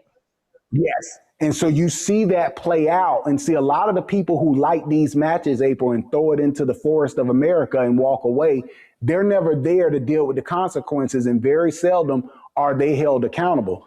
These officers are the ones that have to deal with that. And so the same rhetoric that you saw over the last 6 years that exploded in this same attitude, and this the project that you and I got to shout out my brother Robert Chapman, you know what I'm working on coming up soon is called Cops versus Chaos, and it's actually showing from a civilian's perspective how these interactions go left so quickly. And you're telling humans to make a split-second decision with an idiot who is putting them in that situation in the first place. And you and I got a firsthand experience riding with Vince Ellison. Thought I was going to die. He does not obey the speed limit. But we saw firsthand how you handle an interaction, a traffic stop with police officers. April, is not rocket science. And we went on our way both times, and Vince didn't get a ticket. Sure did. In the South. That man got to get the gab, because I was like, we going to jail. I was like, they going to lock us up. My husband ain't going to let me go nowhere with y'all now. Yeah, but it's that the reality for them is, April, they don't know how that stopped. Any stop can be their last. And for far too many of these that I recognize, it is. And so there is one. Do you still have that? The first video, April? Yes. When you say the first one, the compilation? Yeah, the compilation. It's at the very end. There's someone I'll keep going. There is a particular story that I want to answer. Okay, go back. Back? Yeah. Go back okay. Before we go to that, April, this is the organizations that the Department of Justice has already recognized as being a part of funneling money for these protests. And I cannot wait for the indictments to start rolling in. And Tom Homan was on Fox last night, and he was like, they literally have brought more lawyers into Minneapolis that the Department of Justice has hired. And I love that grin he had on his face when he said it is coming, because, this is the dirty half dozen right here, but there's more. There's more. And these people literally siphon off some of our hard-earned taxpayer money to destroy us from the inside. And you see the well-printed professional signs that they always have. Right. I'm looking at this sign that says ICE murderers out of our communities. Right. Like solidarity with Minneapolis. Let me go ahead and play this clip. It's playing. Yeah, so that's just a still slide of where we could show, April, what the actual organizations, that are funding this. And this one explains, I'm sure that your audience may not be aware that the average lifespan for a police officer is 10 to 15 years less than a regular civilian. Wow. And when you think about why, that's why stuff that we're seeing like this bothers me so much, April, because it's not only enough that they're willing to lay down their lives for complete strangers, but even if they survive the call, in most cases, their life is cut short because, one, sleep deprivation. And that's why I told you them going to those hotels, doing that disturbance is very dangerous and demonic. And two, they always stay in a hyper state of vigilance. Talk to us about that. The audience is... So in a clip that I showed, guys, I don't know if you remember the other day I showed that clip where all of those agitators were outside of that hotel making all the noise, banging, and being disruptive. Henry, talk to them about why they do that. Yes, this is basically a tactic that they've borrowed. Really, this is like CIA training of how we interrogate, especially when we were doing the war on terror in Afghanistan and Iraq, where we used the sleep deprivation and the noise disturbance constant with it to break them down in order to get them to give us any type of information we wanted, or to get them to do whatever you tell them to do. So that's why they do that. You notice people banging pots and pans, and you had band members out. And the scene when Renee, before she stops and confronts the agents, when you see her in the SUV and she's blowing the horn like some wild banshee or large Marge, like you called her, you'll notice that's happening in every scene because they're trying to interfere not only with the agents actually apprehending the illegal alien, they're trying to make the noise so disruptive so they cannot hear and communicate with each other, which makes it highly probable that you can get a tragic situation to happen with miscommunication. And how I explained it to you, I said, when we were at the, it was two things that I wanted to point out to you when we went to the Panthers game. The first one was with that turnover, and you and I and Vince and Chris were laughing. And I said, Prescott can't hear. That's why he kept banging his head. And he couldn't get the sound of the play in. And that's an advantage of having home field. The other the thing crowd that was happened so was loud. The crowd was so loud. it You was know, so I'm not a loud. sports person. I'm like, why are we all hollering? Yes. And the other thing that happened when you see so many agents, because that was the other thing Tim Wall said the other week was, well, it took 50 of them to go to a library and arrest one guy. Yes. Well, if you remember, we had a security detail and we were being escorted out. Right. Vince got behind us and he almost knocked the drunk man down, catching back up. I remember that. We was like, would you keep up? Right. What I think we missed in real time was this was Vince's law enforcement background kicking in, because when you're in that environment, remember, we're being huddled through thousands of people after a Dallas Cowboy game. They're drunk. You try to keep close to the pack and you continue moving in the straight line to the destination. Right. And so Vince's instincts from that just kicked in, and dude ended up halfway on the ground if I didn't catch him. Because Vince is like, you have to stay in that line, because when you break that, that's how you get picked off. And so that's why you see the tactics that ICE are using, and they literally turn this around on media and then demonize them for that. Right.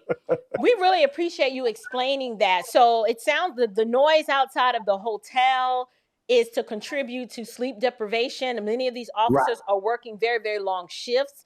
And so if if these agitators are tipped off as to where they're staying, they show up to be a nuisance so that the officers don't get sleep. So they're not sharp on their feet. Their reflexes are slower. And then to impede internal communication, whether that's digitally or audibly, so that the propensity for something to go wrong is increased. And that's what they want. That's the end goal. These people are evil. It is. They're very wicked. Okay. Where do you want me to go to next? Yeah, we were good. Yeah, that was it for that one. It's the next it's the next slide coming up. Oh, okay. Keep going, sis.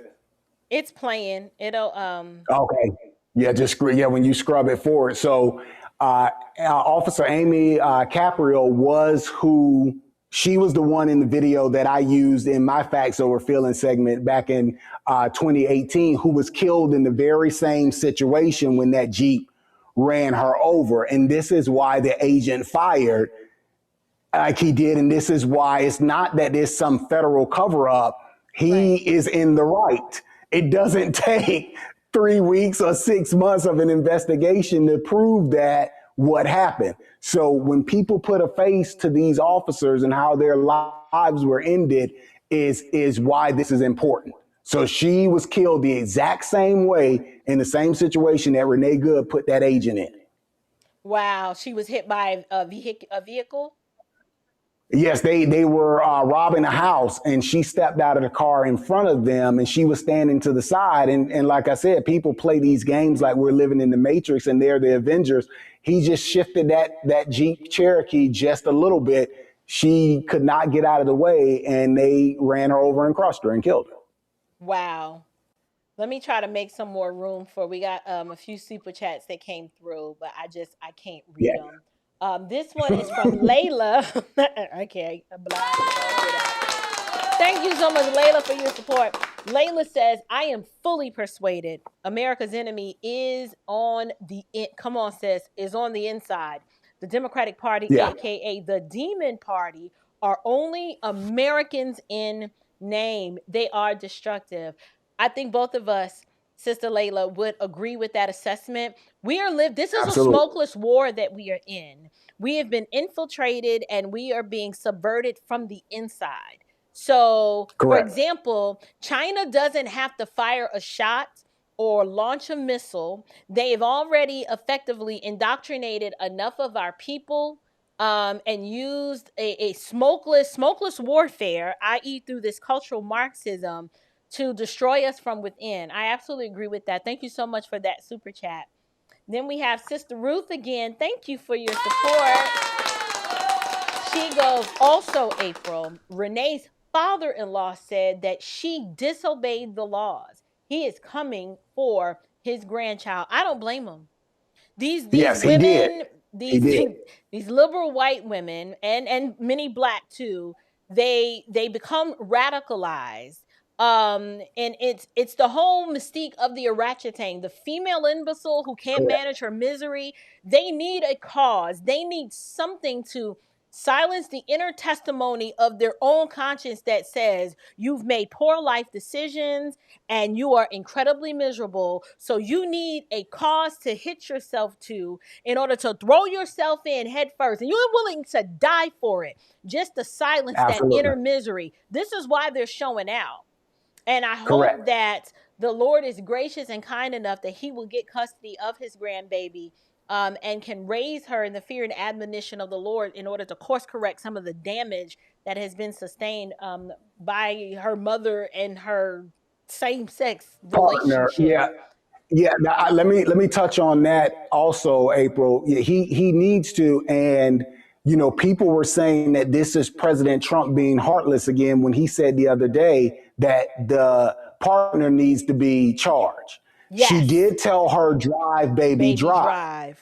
And so, again, you play stupid games, you win stupid prizes. And then to go back to the super chat before that, I don't know if people realize just how right she is. I'm going to give you a name, April, and I'm hoping that you do a show on this coming up. Eugene Debs. Eugene Debs was the leader in the 40s of the Communist Party of America. He even ran for president from prison. Eugene Debs said that their goal was to take over both parties.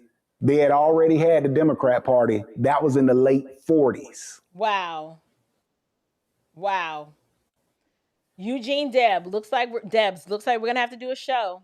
We're going to have to do a show. Y'all know how I love to educate. So I'll do my research and properly prepare for that show. Let's go ahead and see what Georgette has to say. Thank you so much, Georgette. Let me see if I can. I'm trying to. April struggles streaming. I'm struggling streaming. Georgette says, prosecutors step down. Why? I have a feeling the DA's office knew what was going on as well. Everyone is guilty, it seems. Oh, absolutely. Keith Ellison knows.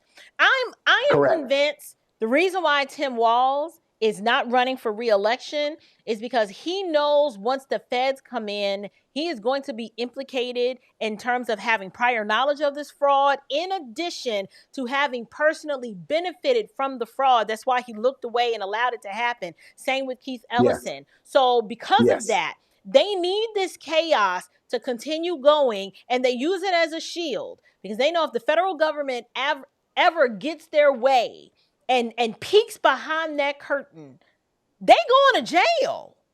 They're going to go to jail. I really do believe that. And April, it's important to distinguish this federal government because the last administration was complicit with this. So they allowed it. They really want the clock to run out and them to get back in power to make this all go away. And a little public service announcement. This is why this midterm election is so important for us as conservatives, more importantly for us as Christians and American patriots, because you better understand, if they get control of the House again, this is 2 years of just impeaching Donald Trump nonstop. They've already introduced articles to impeach Kristi Noem. This is their game. Right. They're going to continue this. And like I said, the goal of the chaos is to prevent them from peeking behind that curtain and seeing Absolutely. what's really going on. This is the only way they can maintain power. The only way. Correct. The money from the fraud. I have a beachfront property to sell you in Phoenix. If you do not understand that money, the fraudulent money, the whole EBT scam, if you don't think that it went straight, not just to the Democrat Party, but to fund Al-Shabaab and the whole Al-Qaeda network over there in Somalia, you're just stupid. The money flowed back to the DNC. This is why Kamala picked Tim Walz. He already had a proven blueprint of how it all works. Bingo. And April, just like sister, I wanted to say to Sister Ruth that she's there in the belly of the beast, so we're praying for her. And that now I'm gonna tell you now, it's hot as Satan butthole in Florida in the summer, but it's listen, if you want to escape it, there's places that this is the free state of Florida. I can attest to that. But when you go back to why Vince's work with the Iron Triangle is so powerful, again, sis, this was already done to us. Right. The corrupt preacher, the corrupt politician, the corrupt civil rights worker. But look at those communities. How in the world you got a church almost every other block, yet it looks like Chirac. It looks like Afghanistan. Right. Right. Because the whole thing is set up for them to funnel the money from the DNC. Absolutely. Yeah, you're right. Sheila McCormick Schifferlis, the clown in South Florida, that's my mother's district. That's getting indicted for all of the COVID fraud. That's why I sent you the picture. That sign is down the street from both my mother and my mother-in-law's 55 and older community. I didn't even get I didn't get a chance to cover that yet. Another one. I didn't. That's another one I got to cover. Thank you so much. S. Douglas. Sorry. As Douglas says, thanks April for hosting the Three Musketeers and Hollywood. Yeah, buddy. Man, weren't they casket sharp? My boys was casket sharp. And I know y'all, I purposely, I wanted us to look good like that on camera. It is so much deeper than having just this love for fashion. It's not really about the fashion. It is a cultural mystique and a resurgence of personal pride, not in a prideful sense, but more of a dignified sense that I am trying to resurrect within the Black community. I don't want to see us sagging with ratty looking hair and tennis shoes and a fitted cap. I'm not saying there's anything wrong with that, but we don't see enough of our men looking distinguished and looking like people of honor and respect. And we don't see enough of our women just looking classy and put together. We either wearing somebody's mop head wig or some snuffleupagus lashes, and we just out here looking crazy. And I was like, no, okay, if we're going to do this, we're going to look like some fine, dignified Black folks on the YouTube. And that was purposeful. I did that on purpose. And I mean, I didn't have to tell Vince because Vince already got a standard. I can't go nowhere with him looking raggedy because he'll be like, I don't know what you heard, but you can't go nowhere with me like this. The audience don't know Vince dress up to work out. We in the gym. Vince come in there like he finna do a photo shoot. He really does. But gotta have a workout suit that is proper. You have not seen the Air Max and he got a whole. I just Nike be like, bro, Huh? Hey, Vince, what you doing? We're in the middle of Green Frog, Tennessee.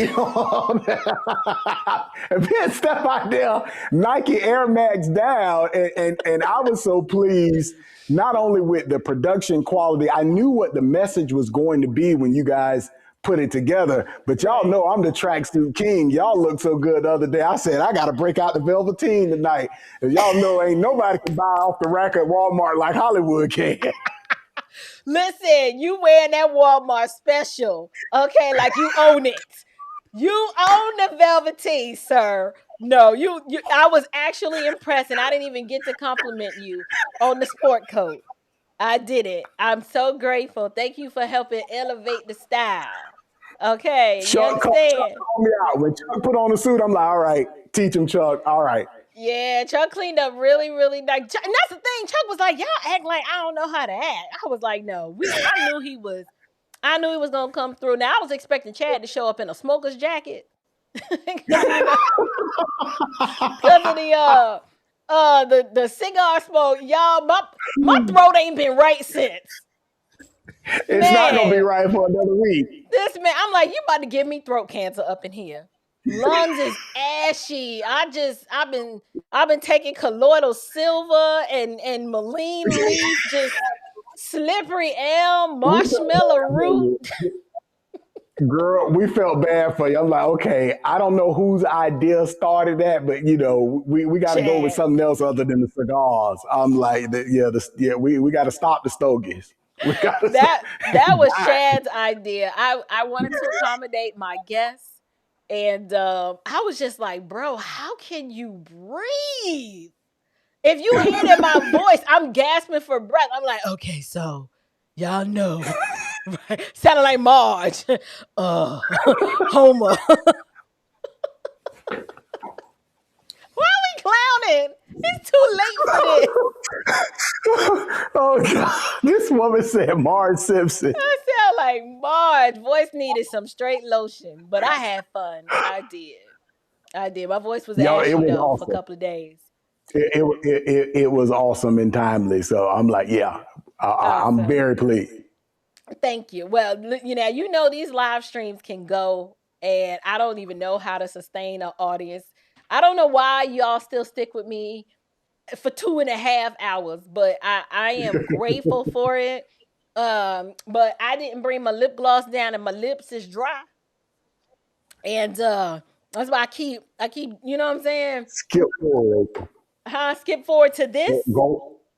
Yeah. Scrub forward. There's one. Keep going. Yeah, we covered that. There's one particular officer. You can go past all of this. That might get you demonetized because that's kind of graphic. Yeah, I ain't trying to show nobody getting shot. Right. Yeah, we go past all of it. These were all being run over, but we'll go past that. Oh, okay. Keep going. No, keep going. Well, that's a nice But fence. this is, keep going. These were officers, last year that we lost. There's one that I want to share with you before we sign off.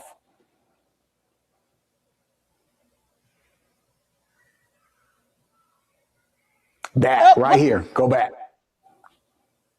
I'm going to tell you the story of this one. Okay. This one, Caleb? Right. So Sergeant Caleb Easworth out of Baton Rouge was a part of a funeral procession that morning on his motorcycle. Okay. This is what I talk about, the exact impact of rhetoric. The picture that you'll see next, this guy slams his truck into him and drags him for over 200 yards. So this man was dragged under this car by this clown for over 200 yards under his truck. He then got on the internet and bragged about it. That sergeant lived for another 2 months, had both of his legs amputated, and died 2 months later. And so when you talk about me, traveling the country, April, and putting my arms around these men and women's family, this is why. Wait, 200 yards, that's 2 football fields. Absolutely. Absolutely. Wow. Now, This fool was released early after this was the second incident, because the last time he led police on a high-speed chase, I believe 8 years ago, he had a minor in the car, like a 10-year-old. Yet this is restorative justice, social justice puts him back out, and now this officer is dead and taken from his family. And you know, because we talk about this, especially with Vince all of the time, that this is why I do this, April, is because I'm pretty sure the majority of the audience tonight has never heard of Caleb Easworth's name, because he doesn't have a statue. He never got national headlines. And this was someone who was protecting this community every day. And he was just one of, at this point, the count is still coming in, but I believe we're at 117 lost last year. And that's the lowest number we've had in almost a decade. Wow, 117 officers in 1 year, and that's the lowest it had been in a decade. Yeah, because last year was like 161.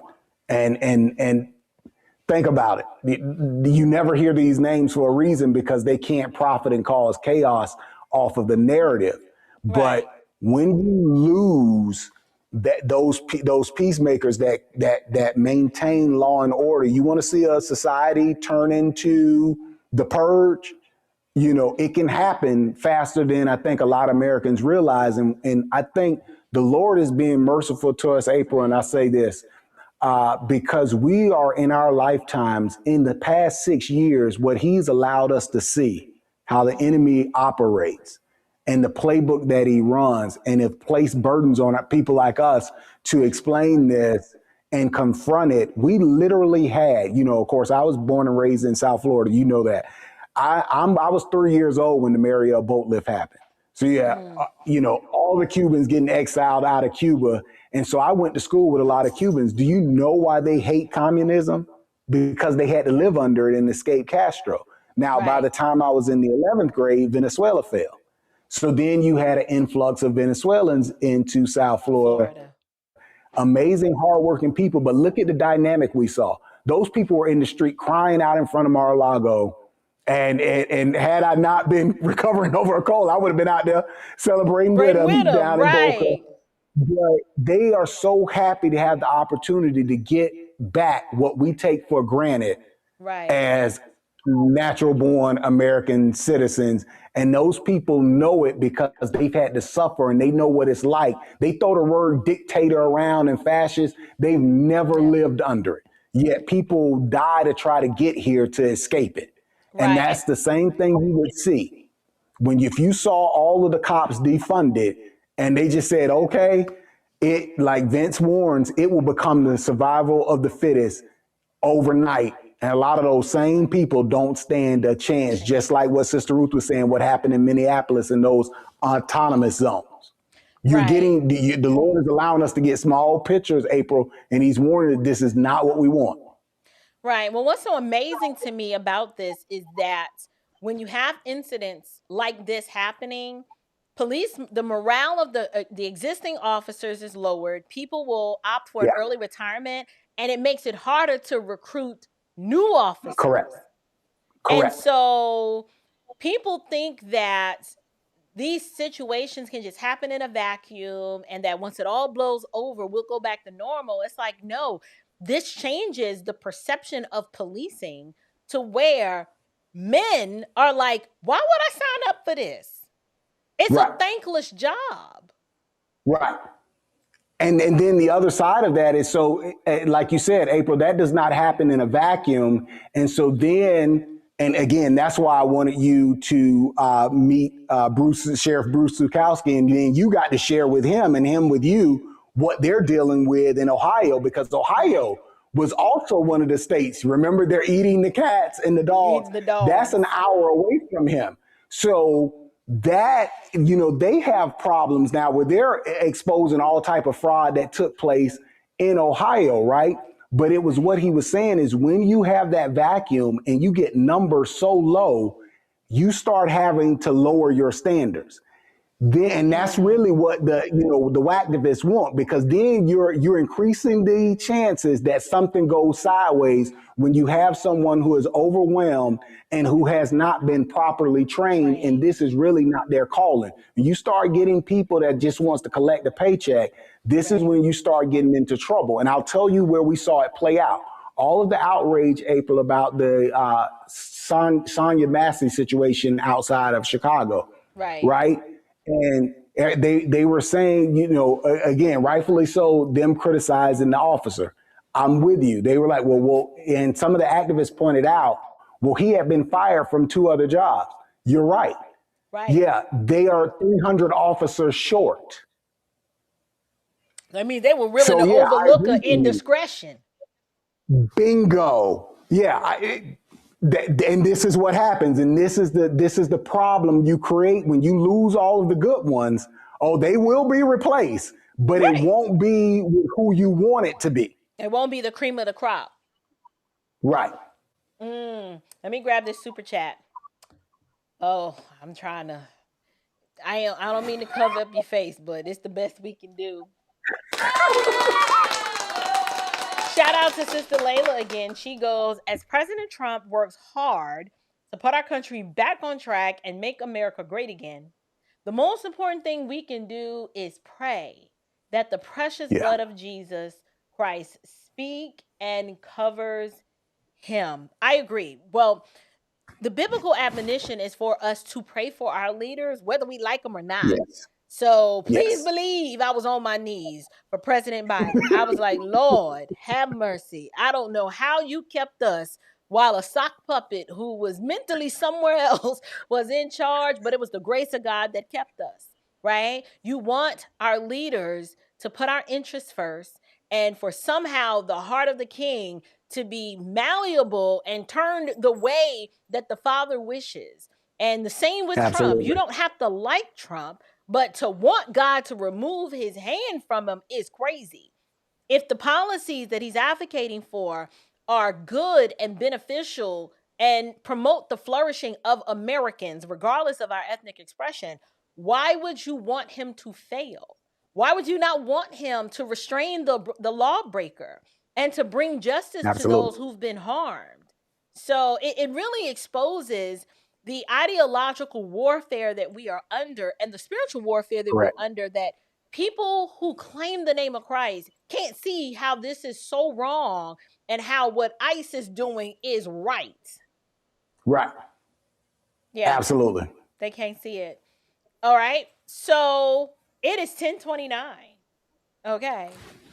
And I think we may have covered everything that needed to be covered. I don't know. What say you?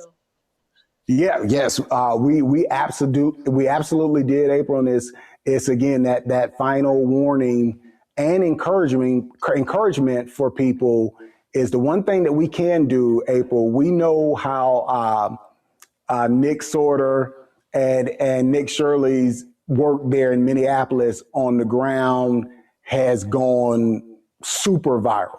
Right. And what I challenged people, and I said, I can't acknowledge them. We got to acknowledge the OG, James O'Keefe, for the hidden camera journalism that started this off. But maybe that's not everyone's gift.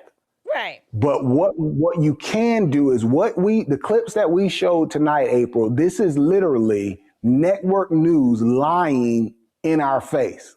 Right. And so these people can be Bud Lighted. You can find out when these programs go to commercial, because trust me, anybody that can stomach through that indoctrination, you got a special gift. But as Americans, April, we can't continue to pay for to fund our own destruction. That's insanity. And so these networks need to be held accountable for pushing this garbage onto the people and putting people's lives at risk, because they'll never take responsibility when the tragedy happens. They won't do it. Right. So I think what sounds like what you were hinting at is that on the network news stations, look at who the advertisers are. And when you say Bud Light them, were you implying that if you see a company that has ad spend with these networks, are you saying withdraw your support from them? Absolutely. Absolutely, I am. We have to understand as Americans what we're funding.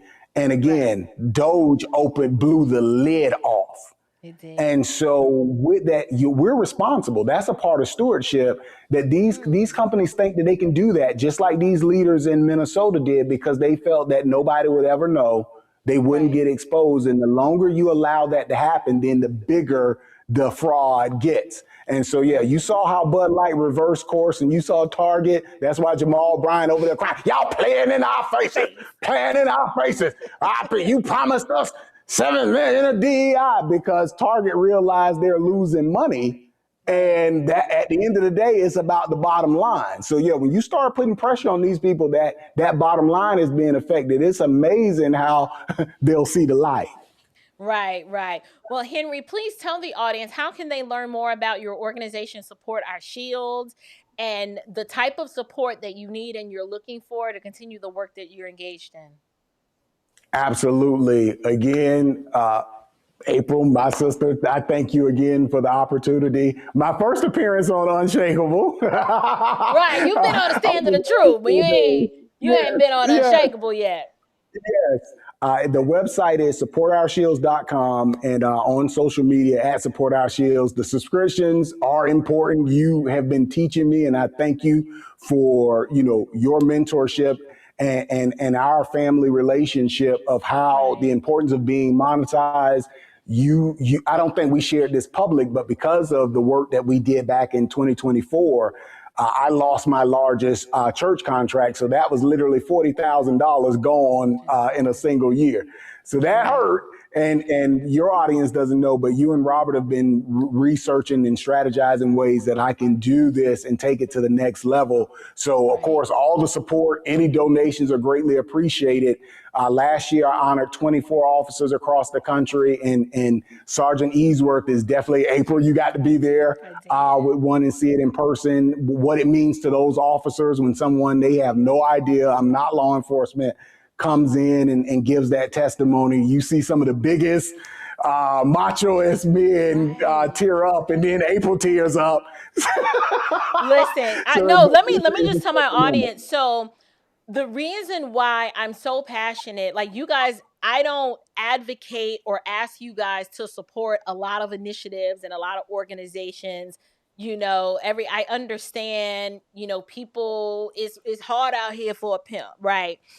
But when I look through scripture and I want to properly apply visiting the fathers and the widows, Henry's organization is literally the hands and feet of Jesus. When these law enforcement officers lose their life in the line of duty, literally Henry will spend his own money and fly to the municipality where they are to meet with not just the officers, but the families, to love on them, to let them know that your husband or your wife's life was not in vain. We are so grateful for their sacrifice, for what they've done.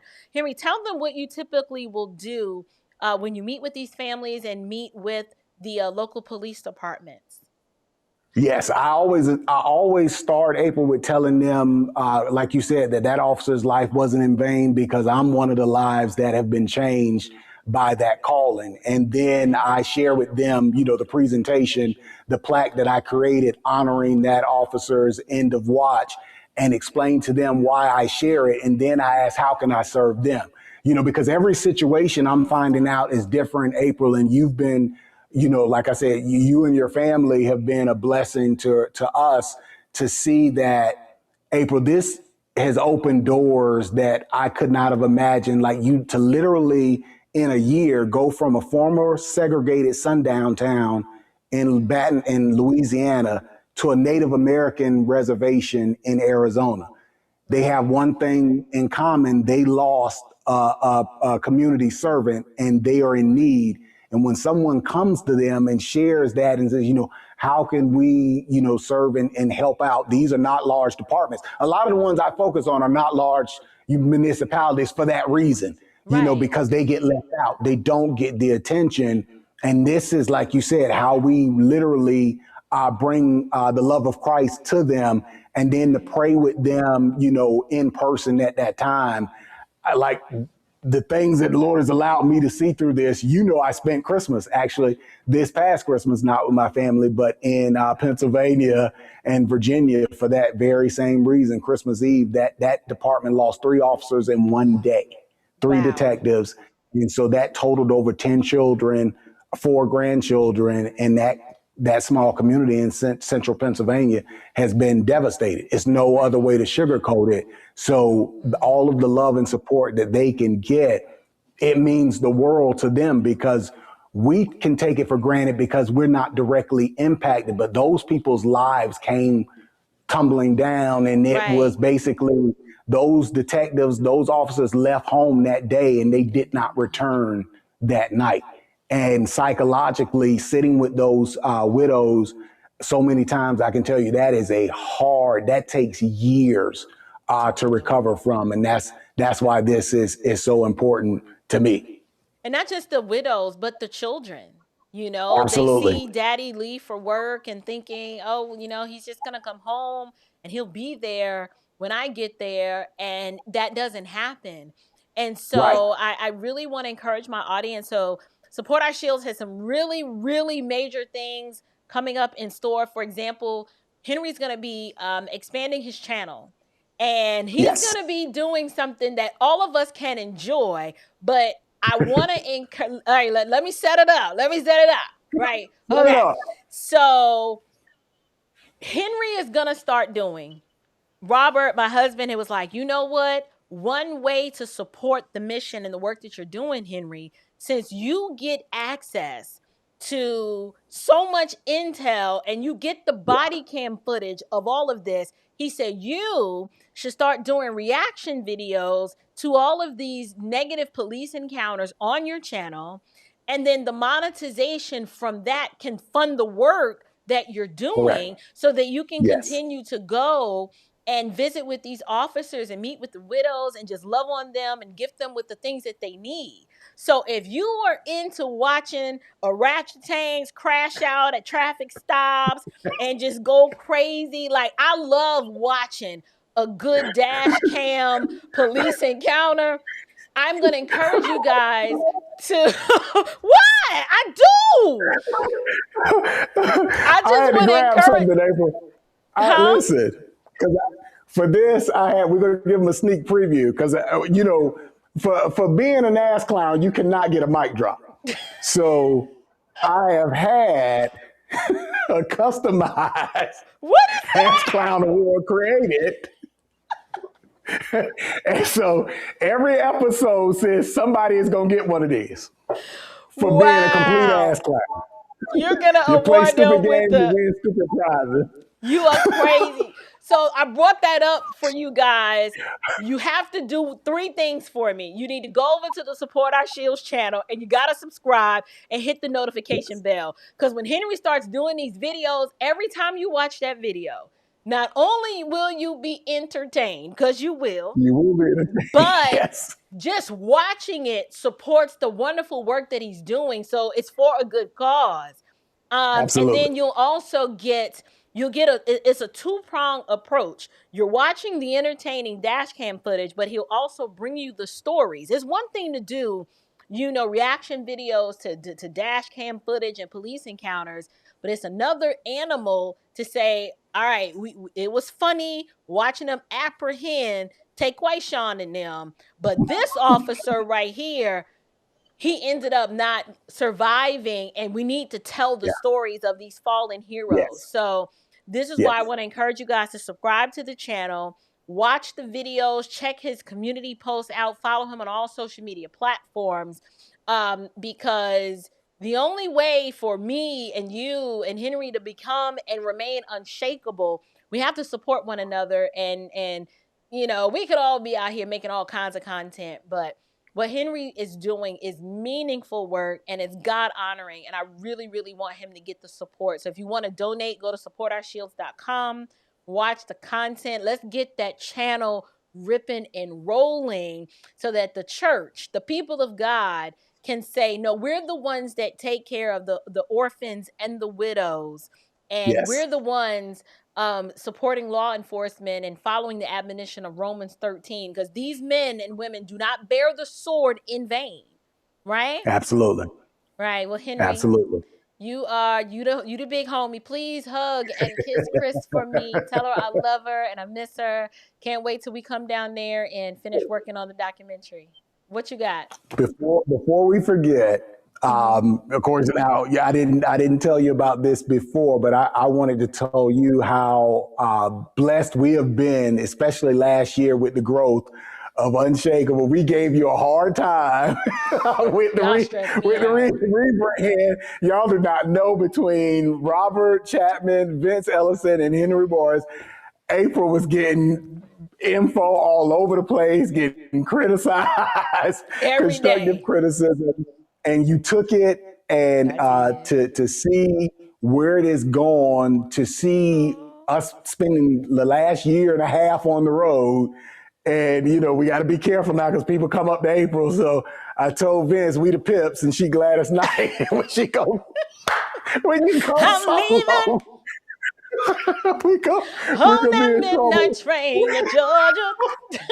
But that, you know, a lot of the smoke, the quote, the sheriff, April, that came your way about, you know, you selling out and being paid, being bought in a paid contributor. And I'm like, no, for someone who's been there behind the scenes with you, you know, the last 3 years, and who was intentionally dragging you kicking and screaming to some of these conferences, saying, listen, the Lord's favor is on you. When these people meet you, it is going to be amazing. Allie Beth, did we not talk about that in the car? We right? did. So listen, being your brother is an amazing blessing. And like I said, we would not change it.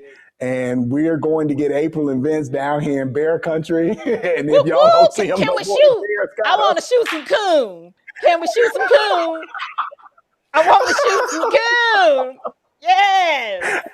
Well, right. I haven't seen them in a while, April, but I got wild turkeys all over the state this month. So y'all hunt gators? Do y'all hunt gator? Because I love me some good gator. Now it is a gator in the lake, but he stay down there and we stay up here. I'm like, we got an agreement. That's why that fence up back there. I'm like, you stay in the lake. We keep Angus. We keep the dogs away from there. But it is one in there. Wow. Okay. Girl, I don't go swimming in there, so I do not know. I don't go swimming. I don't go fishing. It's there to look at. Oh no, you gotta go fishing. I don't want to know what's gonna get pulled out. I was like, well, that's why you bring your AR and the shotgun and the 9mm with you now. We driving, so. Hey, now when y'all come, you know, we can do some things. I'm like, but y'all know I'm a high-tech city guy, girl. I said that's for drone shots. True. Well, I'll come and shoot some coon for you then. You gotta wait till at nighttime though. You gotta find them at night. Y'all know I'm ignorant. Anyway, Henry, get on up out of here. I gotta say goodbye to my audience. Thank you. I love you, friend. We love you guys. Talk to you later. Bye. All right. Bye-bye. Y'all, I hope you guys thoroughly enjoyed my guest this evening. That is Henry Hollywood Morris from Support Our Shields. He is a member of the Standard House Media family. And when I tell y'all, Henry is right.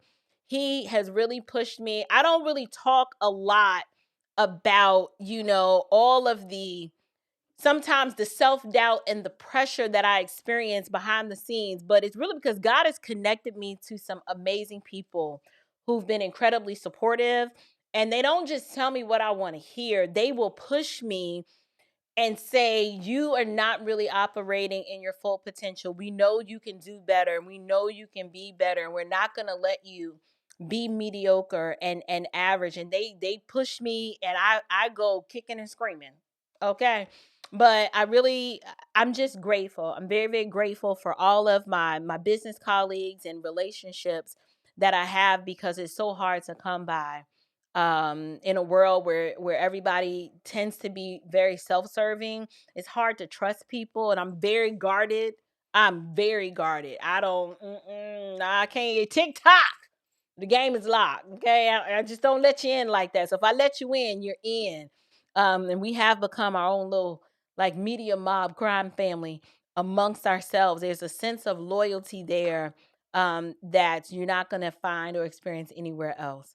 So anyway, I don't have any announcements for you guys other than I am dropping a video tomorrow. I think this is the 4th installment of my Chad Jackson, Vince Everett Ellison, and Chuck Littleton interview.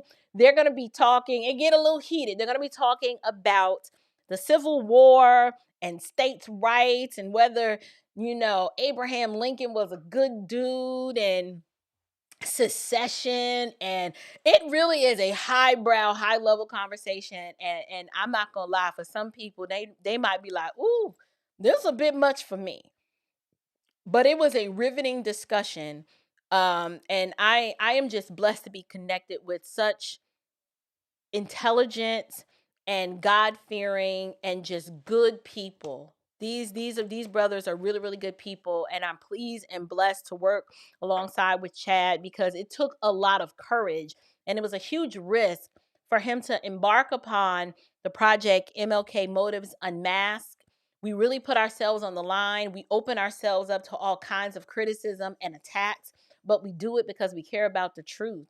And we do it because we love our people enough and we love America enough to not hoard this information and to remain silent, but rather to share this information with you guys because we want you to be free. And as we know, the truth shall make you free. So tomorrow, I'm going to probably drop that video. And then I also covered, there's a Boston fraud situation. That's not true. I covered that already. What did I record today? Oh, I recorded them crocodile tears that we saw from Jasmine Crockett. So I'll probably give y'all a nice little bonus special and drop that on Saturday, which is tomorrow. My babies, I got to take them somewhere. They got a little play date at the Starbucks and then somewhere else. But I will work to get that video up. So y'all, it's almost 11 o'clock, okay? We have been live since 8:30. And I love y'all with the love of the Lord. But it's time to go. Okay, it is time to go. It's time to say goodbye to all of my Negro friends. Okay, and the white ones too, brown ones, black ones, white ones. I love you guys. I love you all. But until next time, you guys, stand firm, stay bold, and above all else, stay unshakable. Grace and peace.